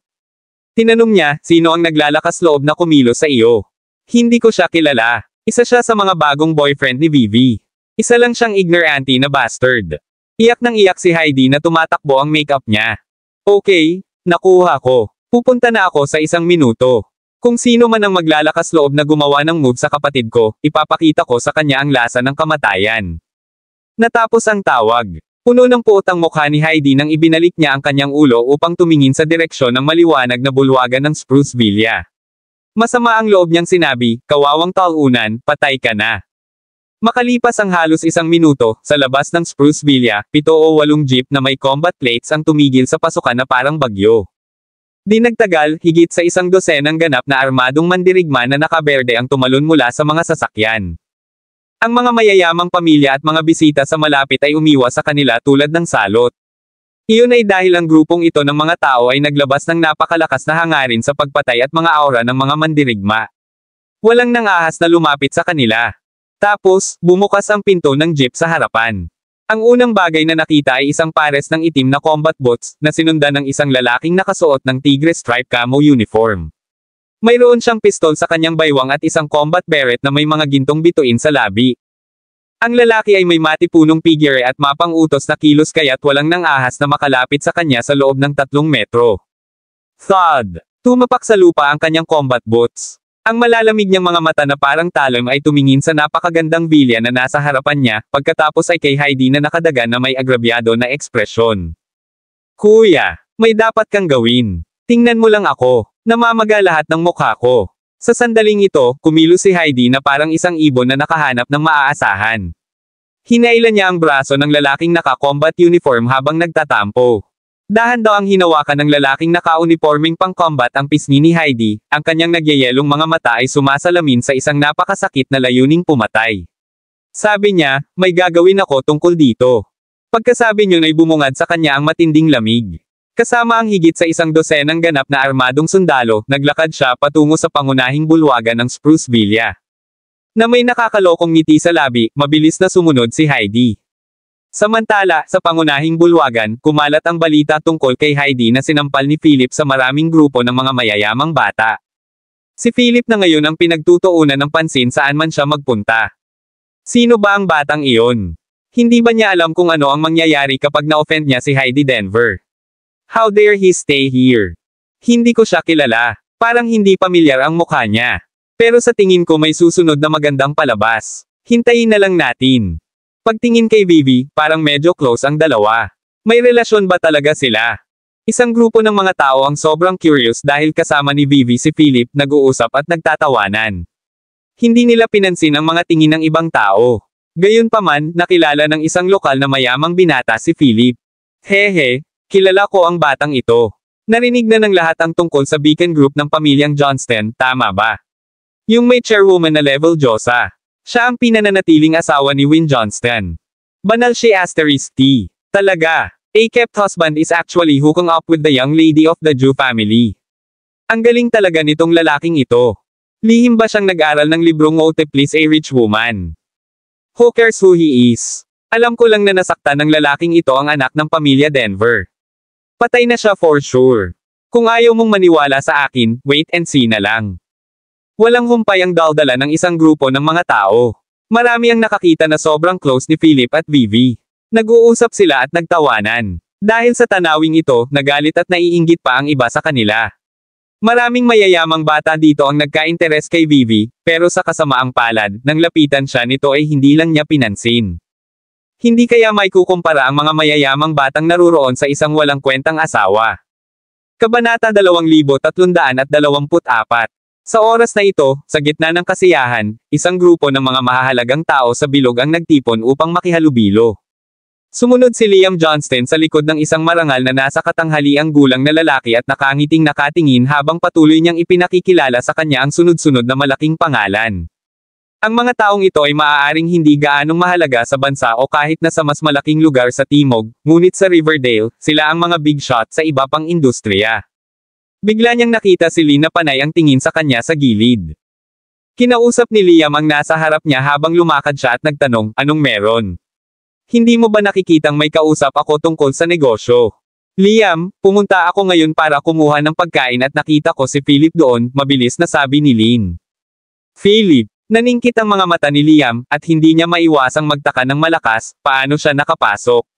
Wala naman sigurong naimbitahan sa Beacon Group sa antique auction ngayong gabi, di ba? Sa tingin mo ba narito siya para makipagkilala sa mga tao at gustong makipagkompetensya sa atin? Kinakabahang sabi ni Lynn. Iyon. Hindi imposible. Tumango si Liam, at dumilim ang mukha. Tiningnan niya ang oras at sinabing, dapat ay nakikipag-ugnayan na si Win kay Willie Fadden ngayon, at narito si Philip. Lahat ba ng anggulo ginagawa nilang dalawa? Seryoso ang mukha ni Liam. Kung nakipagkasundo si Win kay Willie Fadden at nakilala ni Philip ang kanilang mga kasosyo sa negosyo dito, medyo mahirap ang mga bagay. Ano ang dapat nating gawin? Tanong ni Lynn. Saglit na nag-isip si Liam at sinabing, pumunta ka at bantayan mo si Philip. Aasikasuhin ko ang mga bagay sa side ko at pupunta agad doon. Tumango si Lynn, tumalikod, at umalis. Nanlamig ang mga mata ni Liam, at agad niyang nilabas ang kanyang phone. Tinawag niya ang pinuno ng isang grupo ng mga dayuhang supernatural na nilalang na inayos niya at sinabing, Heinz, gusto kong bantayan mong mabuti si Win. Walang anumang pagkakamali. Young Master Liam, kasama namin dito, wala namang problema. Nakikitungo lang tayo sa ilang ordinaryong tao. Isang mayabang na boses ang narinig sa kabilang dulo ng tawag. Balik sa grupo ng mga mayayamang bata. Isang babaeng may magandang anyo ang masungit na tumingin sa grupong nag-uusap at sinabing, "Eto na." May nakita kay Titus Denver sa pintuan. Titus Denver. Lahat ay natigilan, puno ng takot at pangamba. Siya ang pinakamakapangyarihan at walang awa na nakababatang henerasyon ng pamilya Denver. Si Titus Denver ay may magandang reputasyon sa North Frost War Zone. Siya ang susunod na pinuno ng pamilya Denver sa Golden City. Bukod dito, sinabing nakapasok na si Titus sa Supreme Training Camp at isa sa 5 pinaka-promising na kandidato na magmana ng posisyon bilang North Frost Supreme. Walang limitasyon ang kanyang kinabukasan. Siya ay tiyak na isang matigas na tao. Sinong mag-aakala na lalabas si Titus dito? Tingnan mo, si Titus Denver ba yon? Ang bilis niyang. Biglang tumingin sa direksyon ng entrance ng main hall ang isang babae at napasigaw. Lumingon ang isang grupo ng mga tao at nakita ang isang matipunong lalaki na naka-tiger stripe camo uniform na naglalakad sa pintuan na may matinding lamig sa mukha. Mayroon siyang 100 mandirigma na sumusunod sa kanya, Kabanata 2325. Nang makita ang isang grupo ng mga ganap na armadong sundalo na biglang pumasok sa pangunahing bulwagan, lahat ay mabilis na naghiwa-hiwalay sa mga gilid dahil sa takot sa gulo. Nagtago si Lin sa karamihan at munition, maaasahan natin ang isang magandang palabas ngayon. Ang iba pang mga nanunood ay sumambulat din sa pabulong ng mga talakayan. Yan ba ang young master ng pamilya Denver? Hindi ba siya nakapasok sa isang espesyal na kampo ng pagsasanay? Hindi ko alam. Dito talaga siya nagpakita. Patay na ang batang iyon sa pagkakataong ito. Si Titus Denver ay isa sa 5 kandidato para sa North Frost Supreme.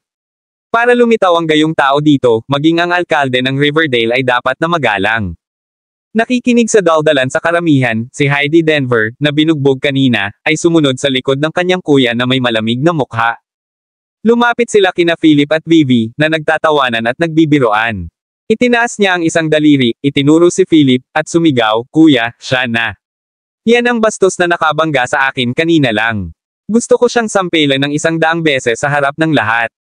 At gusto kong lumuhad siya at humingi ng tawad sa akin. Pagkasabi noon ay tinitigan ni Heidi si Philip na may malamig na mukha at nanunuot sa mga mata. Sa sandaling ito, sa wakas ay napansin ni na Philip at Vivi ang pagdating ni Titus at ng iba pa. Nang makita ni Vivi si Titus, nagbago ang ekspresyon niya. Bumulong siya, "Titus." Sabay tingin kay Philip na nag-aalala. Hindi. Nandito si Titus. Siya ay isang matigas. Bagamat alam ni Vivi ang pagkakakilanlan at katayuan ni Philip, matalo kaya ni Philip si Titus. Siya ay isang mataas na kandidato sa hinaharap. Mabilis ding sinabi ni Heidi kay Vivi, "Vivi, halika nga dito. Bakit nakatayo ka pa rin kasama ang tauna na iyon?" Kinagat ni Vivi ang kanyang mga labi at sinabing, "Heidi, siya talaga."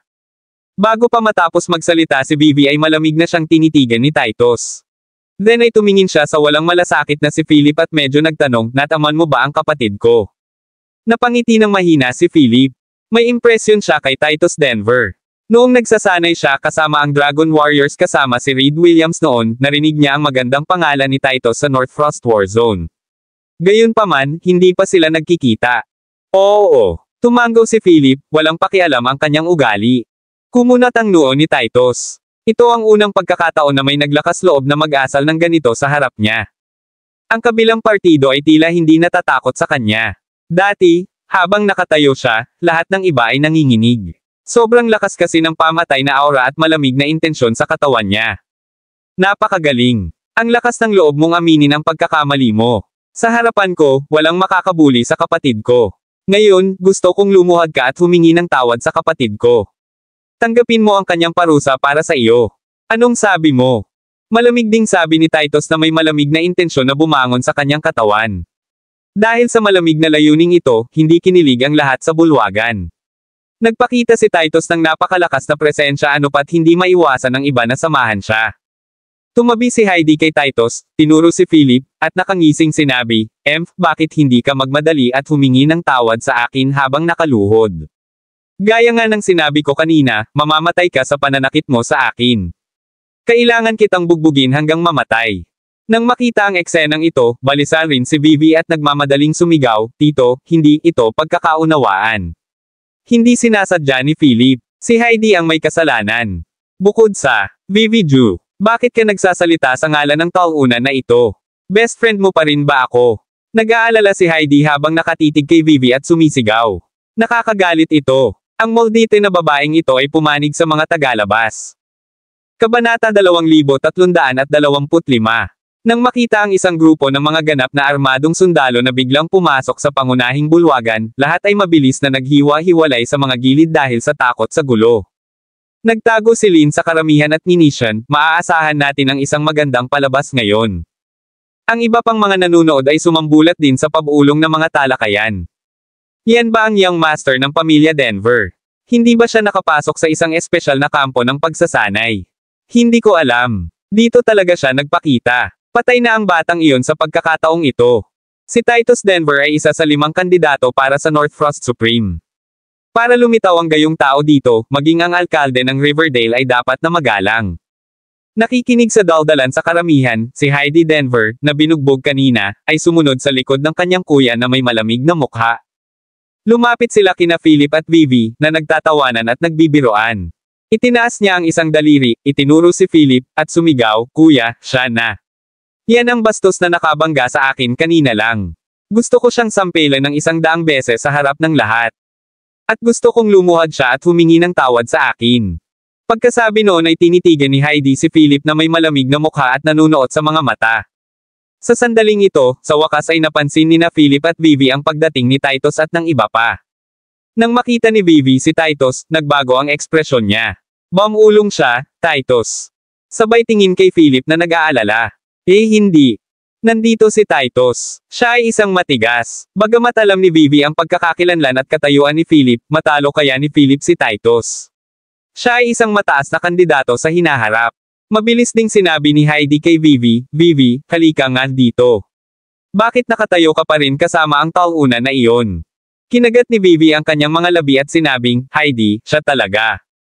Bago pa matapos magsalita si Vivi ay malamig na siyang tinitigan ni Titus. Then ay tumingin siya sa walang malasakit na si Philip at medyo nagtanong, "Nataman mo ba ang kapatid ko?" Napangiti ng mahina si Philip. May impresyon siya kay Titus Denver. Noong nagsasanay siya kasama ang Dragon Warriors kasama si Reed Williams noon, narinig niya ang magandang pangalan ni Titus sa North Frost Warzone. Gayunpaman, hindi pa sila nagkikita. Oo. Tumanggaw si Philip, walang pakialam ang kanyang ugali. Kumunat ang noo ni Titus. Ito ang unang pagkakataon na may naglakas loob na mag-asal ng ganito sa harap niya. Ang kabilang partido ay tila hindi natatakot sa kanya. Dati, habang nakatayo siya, lahat ng iba ay nanginginig. Sobrang lakas kasi ng pamatay na aura at malamig na intensyon sa katawan niya. Napakagaling. Ang lakas ng loob mong aminin ang pagkakamali mo. Sa harapan ko, walang makakabuli sa kapatid ko. Ngayon, gusto kong lumuhad ka at humingi ng tawad sa kapatid ko. Tanggapin mo ang kanyang parusa para sa iyo. Anong sabi mo? Malamig ding sabi ni Titus na may malamig na intensyon na bumangon sa kanyang katawan. Dahil sa malamig na layuning ito, hindi kinilig ang lahat sa bulwagan. Nagpakita si Titus ng napakalakas na presensya anupat hindi maiwasan ng iba na samahan siya. Tumabi si Heidi kay Titus, tinuro si Philip, at nakangising sinabi, Bakit hindi ka magmadali at humingi ng tawad sa akin habang nakaluhod? Gaya nga ng sinabi ko kanina, mamamatay ka sa pananakit mo sa akin. Kailangan kitang bugbugin hanggang mamatay. Nang makita ang eksenang ito, balisa rin si Vivi at nagmamadaling sumigaw, "Tito, hindi ito pagkakaunawaan." Hindi sinasadya ni Philip. Si Heidi ang may kasalanan. Bukod sa, "Vivi Ju, bakit ka nagsasalita sa ngalan ng tauna na ito? Best friend mo pa rin ba ako?" Nag-aalala si Heidi habang nakatitig kay Vivi at sumisigaw. Nakakagalit ito. Ang moldite na babaeng ito ay pumanig sa mga tagalabas. Maraming salamat mga kamaster sa walang sawang pagsusubaybay, isang like, share, and subscribe naman dyan mga kamaster. Abangan ang susunod pang mga kabanata.